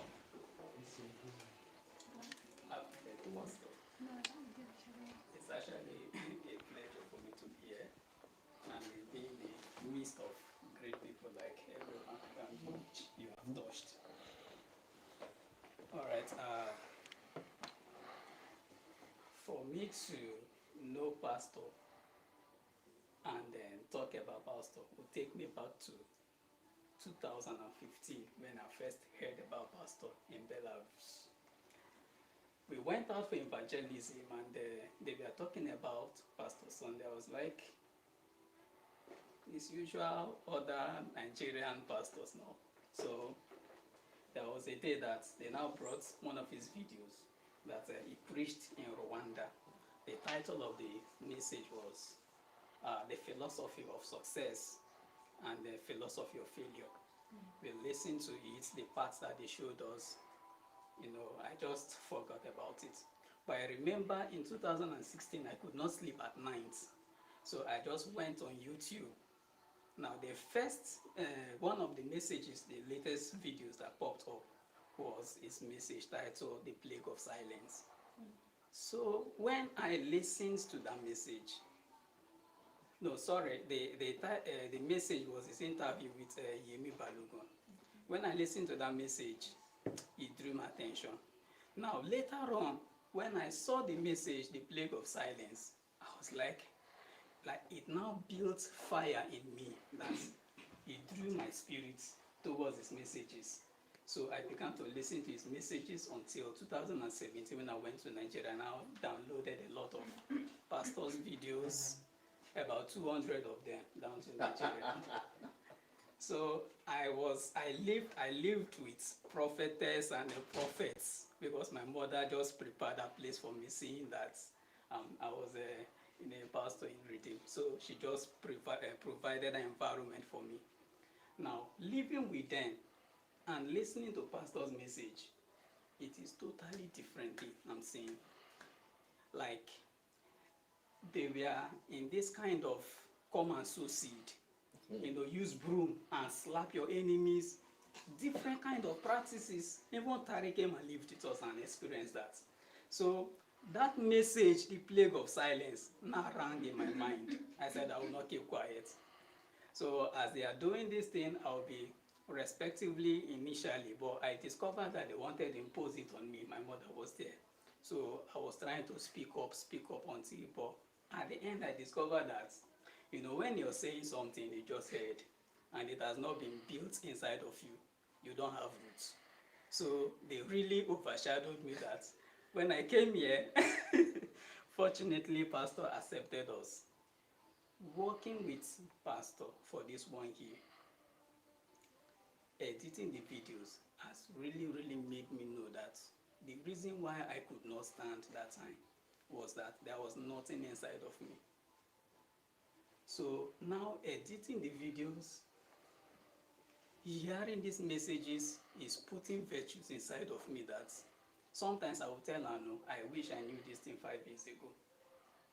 So, Pastor, I thank you so much for the privileges that you've given to me, your teachings, that have really put something inside of me that today I have the confidence that I can still live fulfilled despite the time I knew about you. And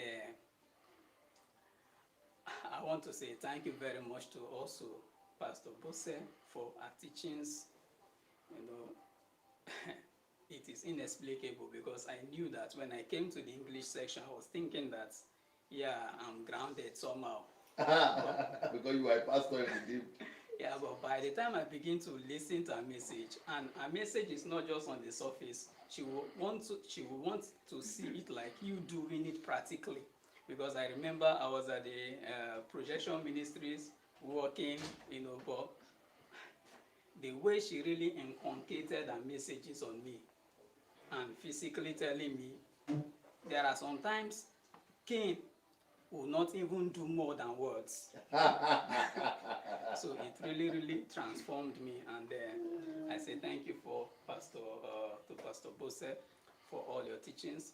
And Pastor, what I would say is my gratitude, my verbal gratitude will not be enough until when I'm able to put all these things into practice in affecting the world. And working with you, has made me to know my calling that has been buried right from 10 years, because I knew my calling right from 10 years, but I never even knew that this is really a calling because of the environment I was. I remember my mother got the revelation and came and prayed for me. But it was so silent. Religiously, they are saying there are some books you will not read. I remember I read some literature books, here when I was in JS1 that built me up, but it was silenced by religious practices. When they were saying that what you will read is only the Bible, the books of the men of God, stuff, so it locked me. Now I became unlocked when I met you last year. That made me to now know that yes, I have a calling and I can still fulfill it before I leave, and it will be of a mess or waste of resources if I don't fulfill it and go home. So thank you very much, Pastor. Thank you for the confidence that you've put inside of me. Thank you for your teachings that are out there that will still affect the world, still affect me more even as I work with you continuously. Thank you, Pastor.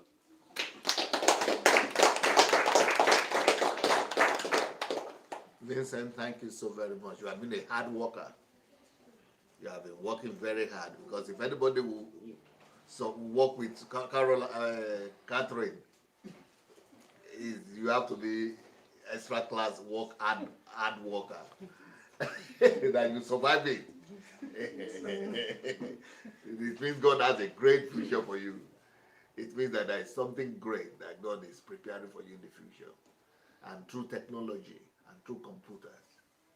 And the fact that you are coming from that kind of background also, family background, means that God will trust you to be able to bring deliverance to all those people. That's why you have to work with those kind of messages and make sure that they become flesh in you, so that you could also step out. Like that's my own background too. I came from a village of 40 houses, huts, from a village. I never spoke English in Nigeria before I left. I never wore shoes until I was 12. I never saw my daddy up to today. I've never seen him. I only saw my mom later. So none of you has the background that I had, the disadvantaged background. But see, by believing, by exposing myself, I worked hard to believe in myself. It's not easy. It didn't just come easy, but naturally. I was timid, more timid than all of you. There's no one of you that's more timid than me, the way I was before. But thanks to work on myself, adding value to myself, I transform myself to the direct up 180 degrees of how I was. You can do that too. You people are better than me. So, but I am now who you are saying. So your minimum should be what you are saying now. Good luck. Yeah,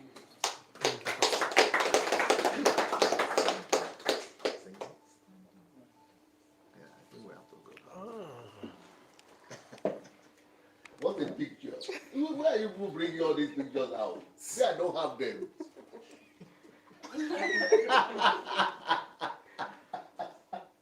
I don't have them now. I only you people to get them out. Yeah. I want to use this opportunity today to congratulate you and to let you know how you have inspired my life in different ways. When I came here as when I came here, that's when I started living life. Not like breathing, I was breathing Before, but as I came here, I started living life. And I knew very powerful. yeah, and What life is all about. yes, and I knew what life is all about. I was just living life of, sleep, wake up, no knowing anything about myself, no putting anything together. But I came here through your teaching and through your examples. Even though you are a deacon. Yeah, deaconess. Deaconess. Yes. You are a deaconess in a Nigerian church. Yeah. What church?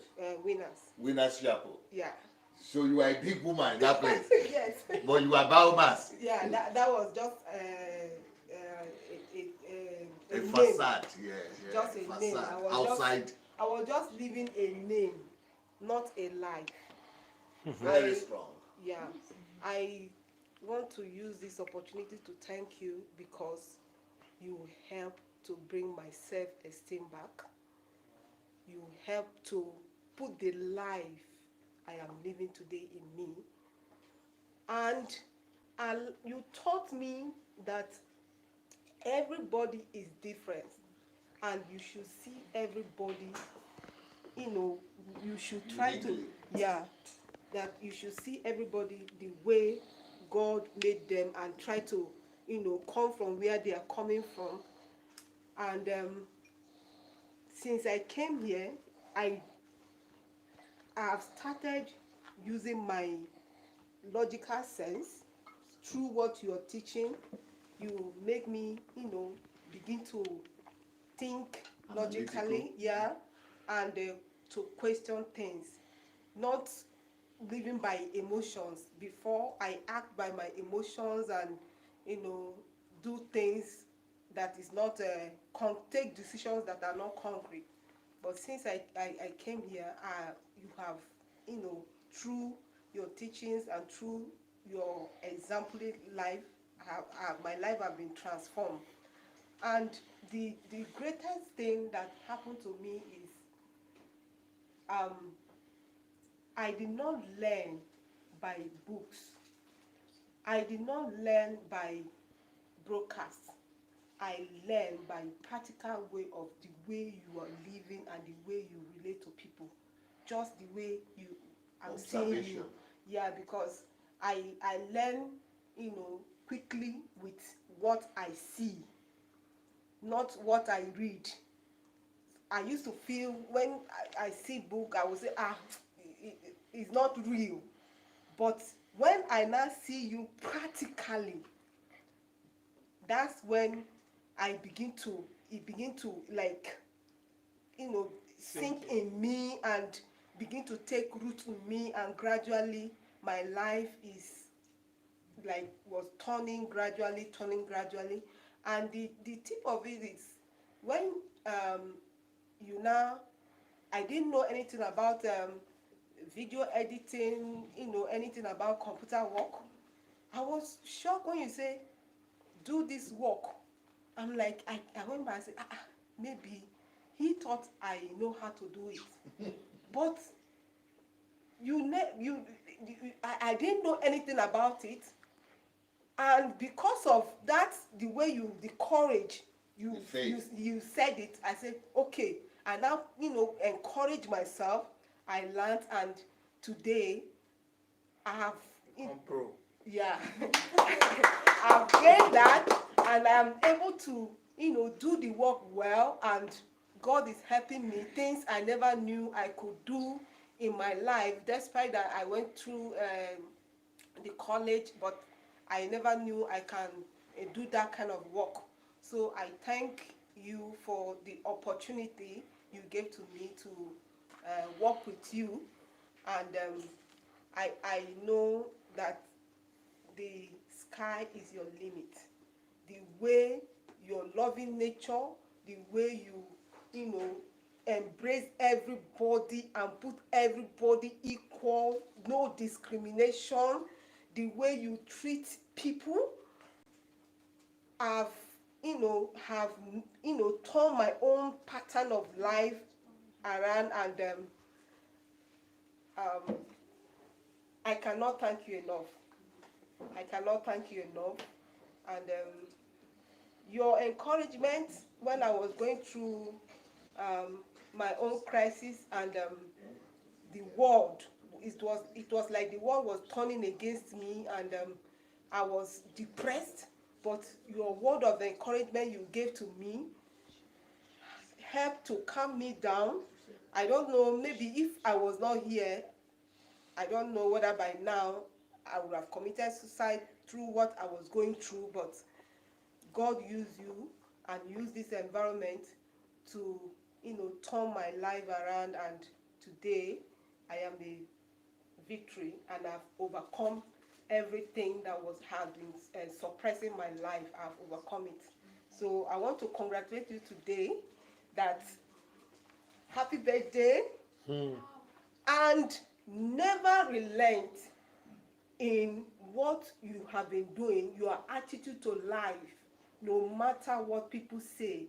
That attitude to life, the way you treat people, whether it backfires or it did not backfire, that is what God is going to use to. Okay, so. Не, отлично пошло. Да. Ну, чуть-чуть, а дальше пошло. Не, дальше. Right now, what is happening is that this is the first half of our birthday celebration. I'm sorry that I'm the one that is the celebrant, I'm the one announcing it.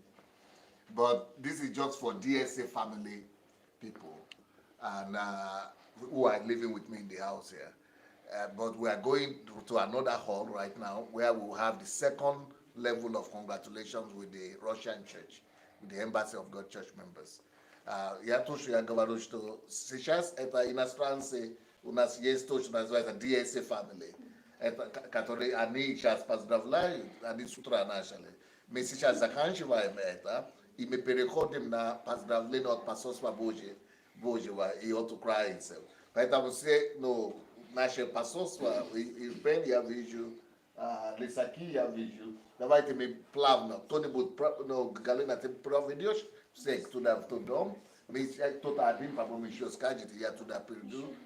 Да, короче, переведите всех туда сейчас. И пока мы отвечу. Okay, Sister Peace. Yes. You know what you said is so powerful. What you are talking about is so powerful that is exactly the state of Nigerians, not just church, Nigerians in general, especially women, even men. Everybody is just living out of emotion because people don't even know that is not they, that is not who they are, that is not even who we are supposed to meant to live. They just live out of emotion, but we are not supposed to move out of emotion. I cannot talk about that enough. But our people have not been taught that they are humans only when they think. But when they are just acting out of emotion, they are animals. So, but that dichotomy is what you've been able to discover. That's why you say you are not just breathing before, just walking on the face of the earth, just breathing and waking up and sleeping. But now you became a human being. That's the difference. So now that's exactly why I want to go back to Africa, to make people become human beings, to make people come alive again, to make people begin to take cognizance of themselves, of their mind, and to be able to become Homo sapiens. Because you are Homo sapiens only when you think. You are a human being only when you think. That is why God says that. That's why God said that man became a living soul. Man became a living soul because living soul means thinking man. Only when you become thinking, you are a man. You are a human. So that is what has happened to you. And Уже нормально. Saveto, is it there? Saveto. Yeah. I'll mute my device, then I'll come back. You're not ready yet, right? First lady. Okay. Hello, DSA. Yes. How are you, Saveto? How are you doing? Happy birthday to you, sir. Thank you so much, Sadis. Yeah, I have set my own minutes, so I'm also going to record what I'm saying, so that it will be for me too. I can keep a copy. Okay. It's history. Yes, sir. So it's your 53rd birthday, sir. And I remember when we first met, you were just about to clock 50, but even then you said you were ready to die. And for some of us then, we'll be wondering, how can you are just 50, you say you are ready to die. But of course, getting to know you better, getting to relate with you, changes the perspective. It changes how we see things. One can hardly talk enough about you, and that will not be because one is trying to worship you. Of course, far from that. It will not be because one is trying to massage your ego. Of course, far from that. It will not be because we are telling you probably some of the things you possibly don't know about yourself. Far from that. And it will not be because we are saying it so that people can become like you. No, far from that. And the essence why we say the things we say is that somebody can see an attribute of you that we describe and could be a part of their own journey, and they say, oh, that strikes a chord. Oh, if I can do things this way, maybe it will make me a better person, not make me like DSA. Those are two different concepts entirely. And from what you've taught us, you've always taught us to be humans for ourselves. You've always taught us to live life fully in accordance to God's purpose for us. And I think the most important thing is a lot of leaders use people, but for you would rather be used. And you've done that so many times. You've said that so many times. You see yourself as a ladder. And it's not just in rhetorics. It's in the platform you've given too many times just about anybody, so to say. Of course, to stay longer, people may have to earn their place, but you are that open enough to even allow people come in. However, as much as that is a strength, it could also be an albatross. It could be a weakness in some way. And like Maiwa was saying, and like you also have alluded to, that people have spoken to you about being open. I still be after a discussion. I think there has to be modifications to your openness, really, because things happen, and I understand that I do not see from your perspective. I am not you. I am not. I do not reason the way you reason, but from the way I reason, I think there has to be some sort of modification to your openness, DSA. Like I said, there's so much to say, but I have more relationship with your mind. I really love how your mind works, DSA. And many people will know this by even listening to you. I think Joshua had mentioned that earlier. The fact that you know at least something, and when I say something, I mean that in a matter of substance, about many things. You are multifaceted or multifaceted, depending on who is speaking. You know different things about different subjects, about different aspects of life. And that differentiates you from that box or that label of the word pastor, or what the average pastor or what the average leader would be like. I saw your video on why Nigeria should stop building houses with cement. Which kind of pastor? Which kind of pastor we'll be talking about that? They will refer you back to your book, Pastor, Face Your Calling. But yet, the whole essence of being a pastor is to model men after God, to model men after Christ. And what does that mean in essence? It means to model men to completion. It's not to model men to be like the pastor, but to model men after the essence of Christ. And when I read my Bible, JSC, I read in the book of Genesis, chapter 1 and verse 1. It said, in the beginning, God created. So when it described God to me, the next thing it described was creation, the ability to bring things into being. And a multifaceted pastor like you help people to bring things into being in their different sphere and strata of life.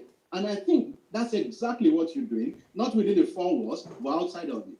And I remember many years ago, many people used to call you Facebook pastor. What are they saying now? I can't hear them. Are you still a Facebook pastor? Because it seems to me that somehow life has forced everybody outside of the four walls. We now have many Facebook ministry, online healing. Online healing services are going on now. They have come to join me. That you had seen ahead of it. Situation did not have to bring you there. You have seen it, you lived it, and now that situation is forcing everybody there.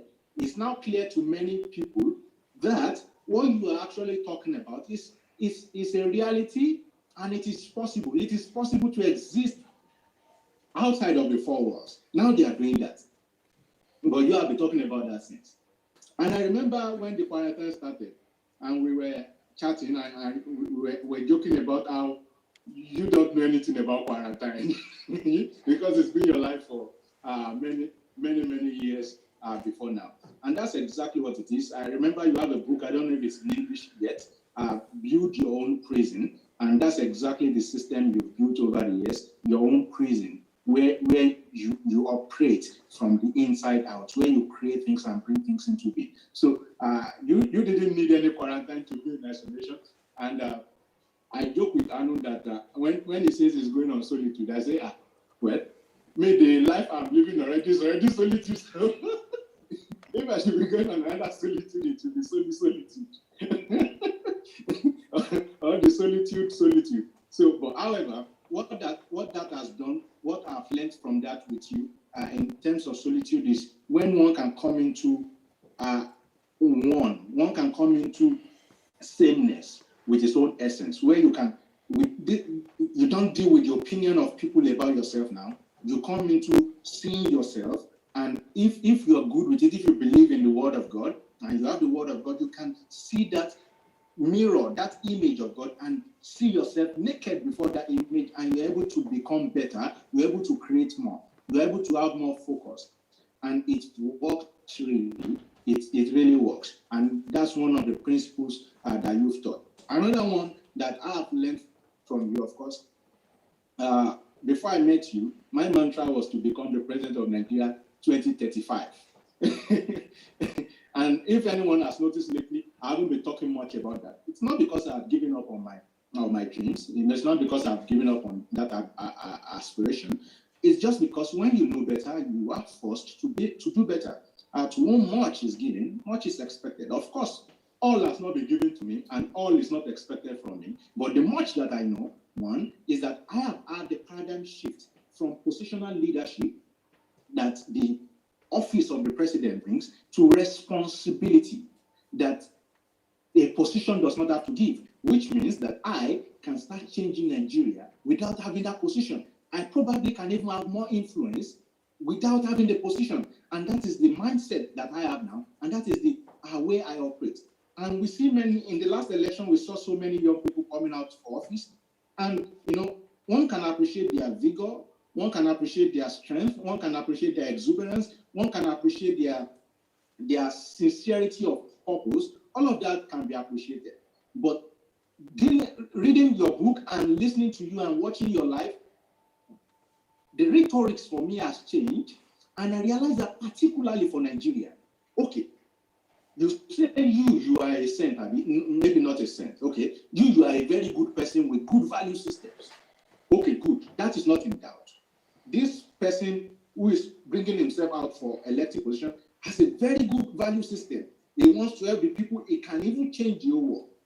But the people from whom he is seeking votes have a very opposite value system. You say you want to bring sanctity or you want to wipe out corruption, and you are contesting and you are telling the people this is what I want to do. But the people to whom you are presenting yourself, they like corruption. The only thing they hate is that they are not the ones in the position for it. They are not in the position to steal. They are only waiting for their own turn. But you don't like corruption. You want to fight it out. Then how can you appeal to the reasoning of the people whose value system are antithetical to yours? And so reading your book and listening to you and observing you over the years, I've been able to see that anyone, I repeat, anyone that really wants to change Nigeria and is sincere about it may not necessarily be coming from the place of position, seeking elective position. Yes, they may, but they must recognize primarily that until the value systems of the people change, there is really nothing they are going to do. And so all of those views shaped my thinking. And of course, I'm sure many people were quote unquote disappointed with your choice during the last election. But many of them don't know what I know, that you, in fact, the man was not your first candidate. I was the one who came back from Nigeria. We were still arguing. I was telling you the guy was going to win where you were still hesitating. Not because you didn't like him, but because you were disappointed with the results he brought out in the first step. I was of a different view because of what you taught me. I was looking at things more holistically. And because I had also been on ground, in fact, many of people who are talking do not appreciate the level of, for instance, poverty that is in Nigeria, but I had seen that. And I knew, for instance, from what you've taught me from the place of leadership and the Nigerian question, I understand that to talk about the Nigerian leadership, it's not just about being positioned, it's about changing value systems. The most important one, the last one which I want to talk about now is process is the new result. Process is the new result. I remember when I took that book last year, it was probably around this time last year that I was reading that book. And it changed my whole life. For me, before reading that book, I used to be goal-oriented, result-oriented, and I always achieved my result. But one thing happened that I did not consider, that I had control over what I do, but I necessarily did not have control over how the world operates. For instance, I had plans for this year, but see what coronavirus has done to everybody who cannot travel. In those days when I was result-oriented, I would have been so frustrated. I would have been so frustrated. But now that I'm process-oriented, I just take the situation and convert it for a better result. And I'm enjoying the process, and it's very smooth for me, and I have no problem. And you see, these are some, just a little, of the shift in being that happens, for instance, when one rubs mind with your mind. And one of the things many people don't know is you can stay with DSA for 3 years without asking questions, he'll be looking at you like this.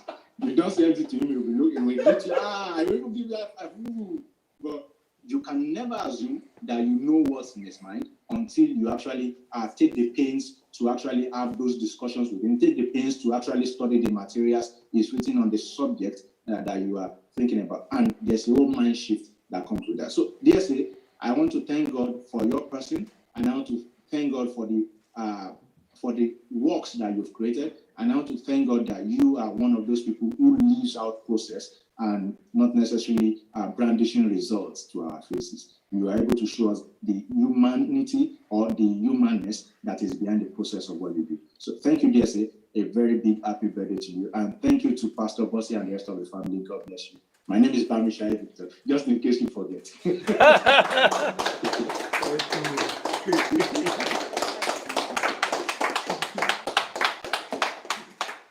Well, that's Bami Shai Victor. Salveto. Well, I want to say that, you know, in my own mind and in my own understanding, you are already a president before 2035. I think you went ahead of your time or ahead of your schedule by 15 years. Because presidency is of the mind and is a result of your understanding of life and transformation. Even like as we are talking right now, I will tell you that there are presidents in Nigeria and in Africa, and not just in Africa, but all over the world. If we line out presidents like this, Yeah? We have 200 and something countries in the world. If we line up presidents, half of them, you already know better than them. Even about their own jobs. Talk less of Africa. So there are people who are presidents now that have not attained your own level of presidency. Because presidency is of the mind. So it is what you know in your understanding and in your consciousness that rules the world. So I could become a president from my room and be doing more than a president can do from my room. I can even be doing what a sitting president will not do or will never think of doing from where I am. And I see you already doing that. So by the time you expand in that understanding and you take that to a new level, that result of the presidential result that you are producing is what might have people come to you to beg you to now come and do the physical president. Because you have already become president inside before the outside affirmation. But what many people want to do in Nigeria is that they want to get the outside affirmation to now convince themselves that they are president. But what we want things to change to is let people be presidents in them. So that when even they get the outside affirmation of that, they don't even see any change. And people will even say that one is distraction. Because before he became president, he was even doing more. So that is the kind of society we want to build, where everybody is alive and knows how to act as a president and do more and better than any president, instead of complaining about one individual president. So, Saveto, keep on reigning. God bless. Okay, so I think we have Perez, right? Perez ready? Perez ready? It's not. 1 second. Oh, no video.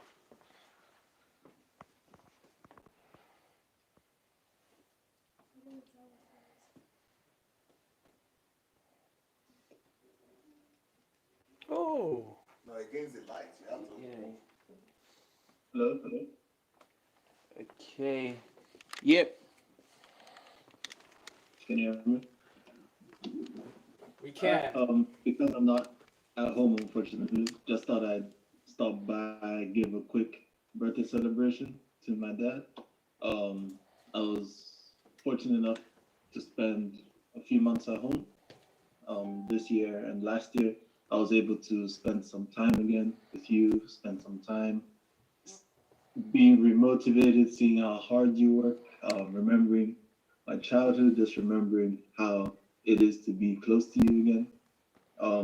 And it really has meant a lot. So I've been seeing all the work that you put, all the struggles they go through, and it really is inspiring. It is motivating. And then to be able to see small breakthroughs is really incredible. So just on your birthday, I'm just super thankful that you're able to have this community around you, that you're able to be celebrated, that you're able to be applauded, you're able to be praised, because you really deserve the best. I know that God still has so much in store for you. He has so much in plan for you. I know that although we have to be patient, although we're still going through tough and not ideal times, I know that we're gonna get to where we deserve really soon. I know that we just have to continue staying the course. So on your birthday, I just want to thank you for all the lessons that you have taught me, you have taught everybody, and I'm grateful that you are being celebrated as you deserve. So have a fantastic birthday, and I'm happy that I'm your son.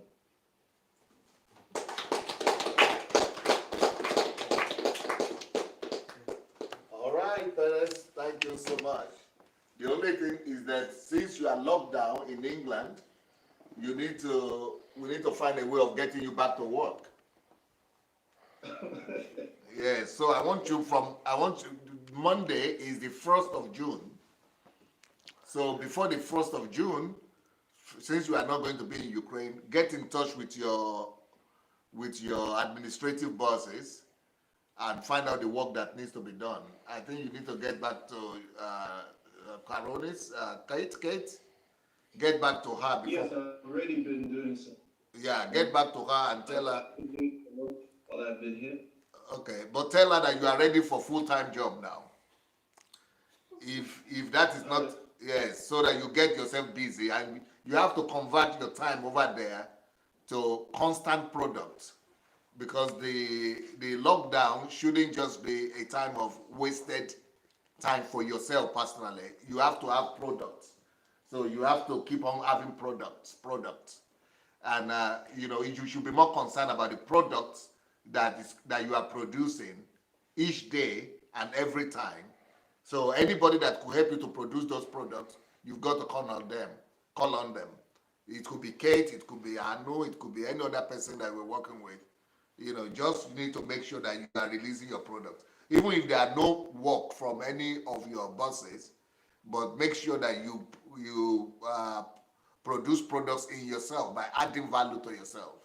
So you need to then put some program and timetable for yourself or schedules that will make you to add value, because those God's reward and God's compensation and God's deserved something that you say we deserve that is coming, the God's appreciation and appreciation of people, acknowledgement that is coming that we deserve as a family. When they come, you must be ready for them. If you are not prepared for the blessings that are coming, when they come, you will lose them. You will not be able to hold on to them. So for you to be able to hold on to all the things that are coming, and they are coming very soon, you need to be super prepared. You need to be 2 or 3 times more prepared to those times than when those things are not there. Sometimes it's a blessing for us not to have some things, so that it will not destroy us, because we are not prepared for them. So once we are not prepared, God will not give them. But once we are prepared, then while we are even more prepared than necessary, then God will be ready to release the blessings that He has for us. So some of the things that God has for our family, He might not be giving them to us now, because He's waiting for your preparation and for my preparation.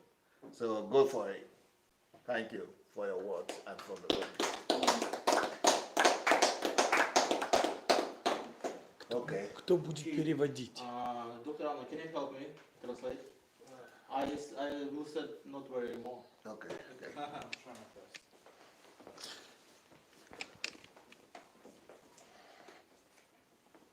First, I'm Muslim. Thank you.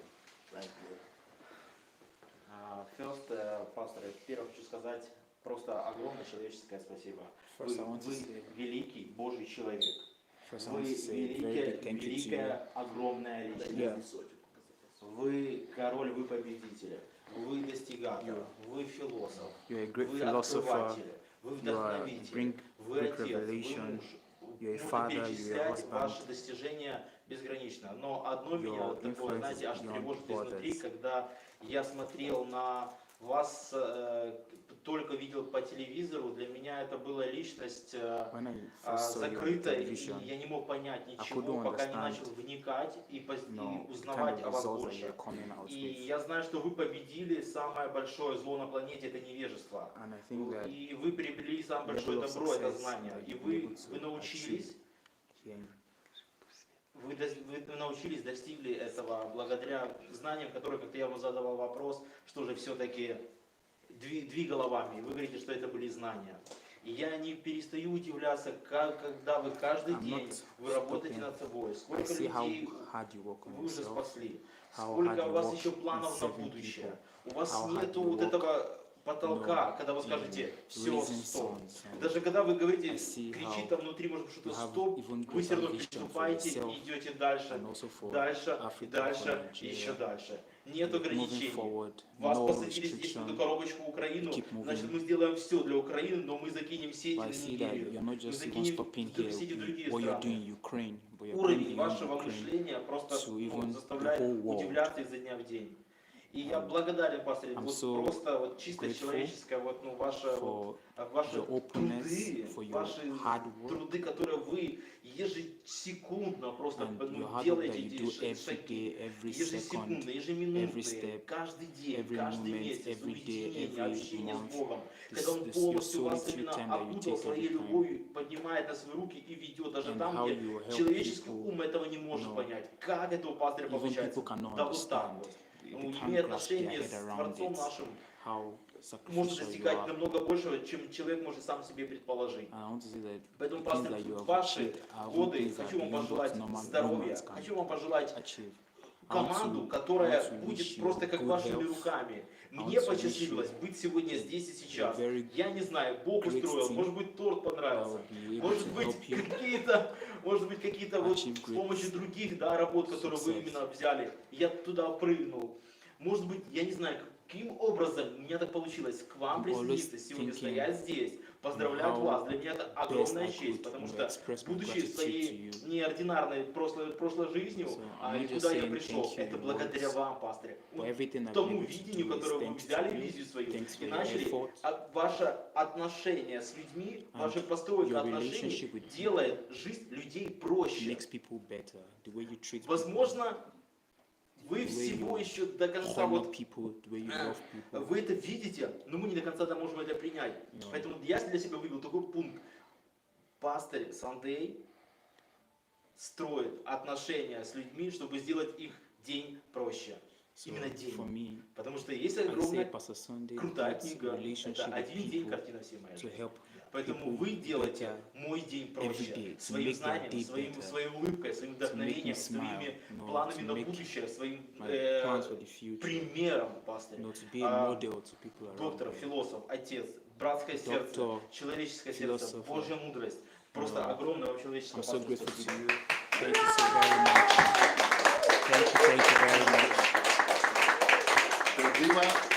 God brought you to our team already, and because God brought you to this team, you have to speak English too. So yes, yeah, you are trying. Thank you. Say thank you to your wife, and for the beautiful things that she's doing for us, and for the table she's preparing for us, and for the cakes and everything. Okay, thank you. Thank you. Right. So. Мария, тогда быстро, да? Вы последний, да? Давайте. Анна. Я благодарна вам за то, что вы меня справляете, что вы меняете Pastor, I want to thank you что вы изнутри for вынимаете все то, что мне your мешает. love, and how you've been able to help me transform from inside. I'm grateful. Thank you for what you've helped me to be able to achieve and to learn from your life.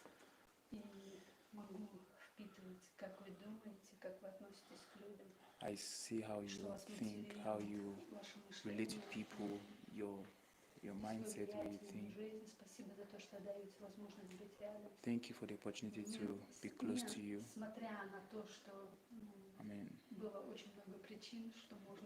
Not minding whatever would have been a limitation, but thank you so much for your relationship. I'm very grateful.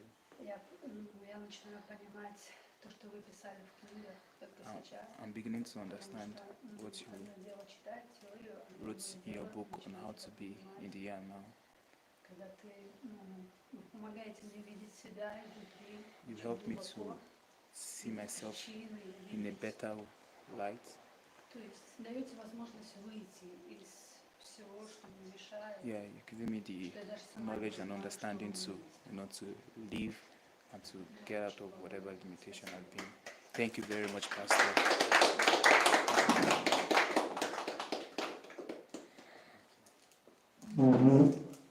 Okay, Maria, thank you so very much for all the support you are doing and for all the work you are doing in the house. You too need to learn English so that you all could communicate in English as part of the DSA family. So, thank you so much. This is the end of the first part of our celebration, I guess. Other people are waiting for me in the other hall. And All right. Yeah. So thank you so much for being with us. This is from the DSA family, English speaking. So we're going right now to Dr. Sunday and the Ukrainians and God embassy. So thank you so much for getting the happy birthdays message and everything. So join us in some minutes, and we're going to be at the other hall. Bye for now. Идемте туда, да? Присоединитесь.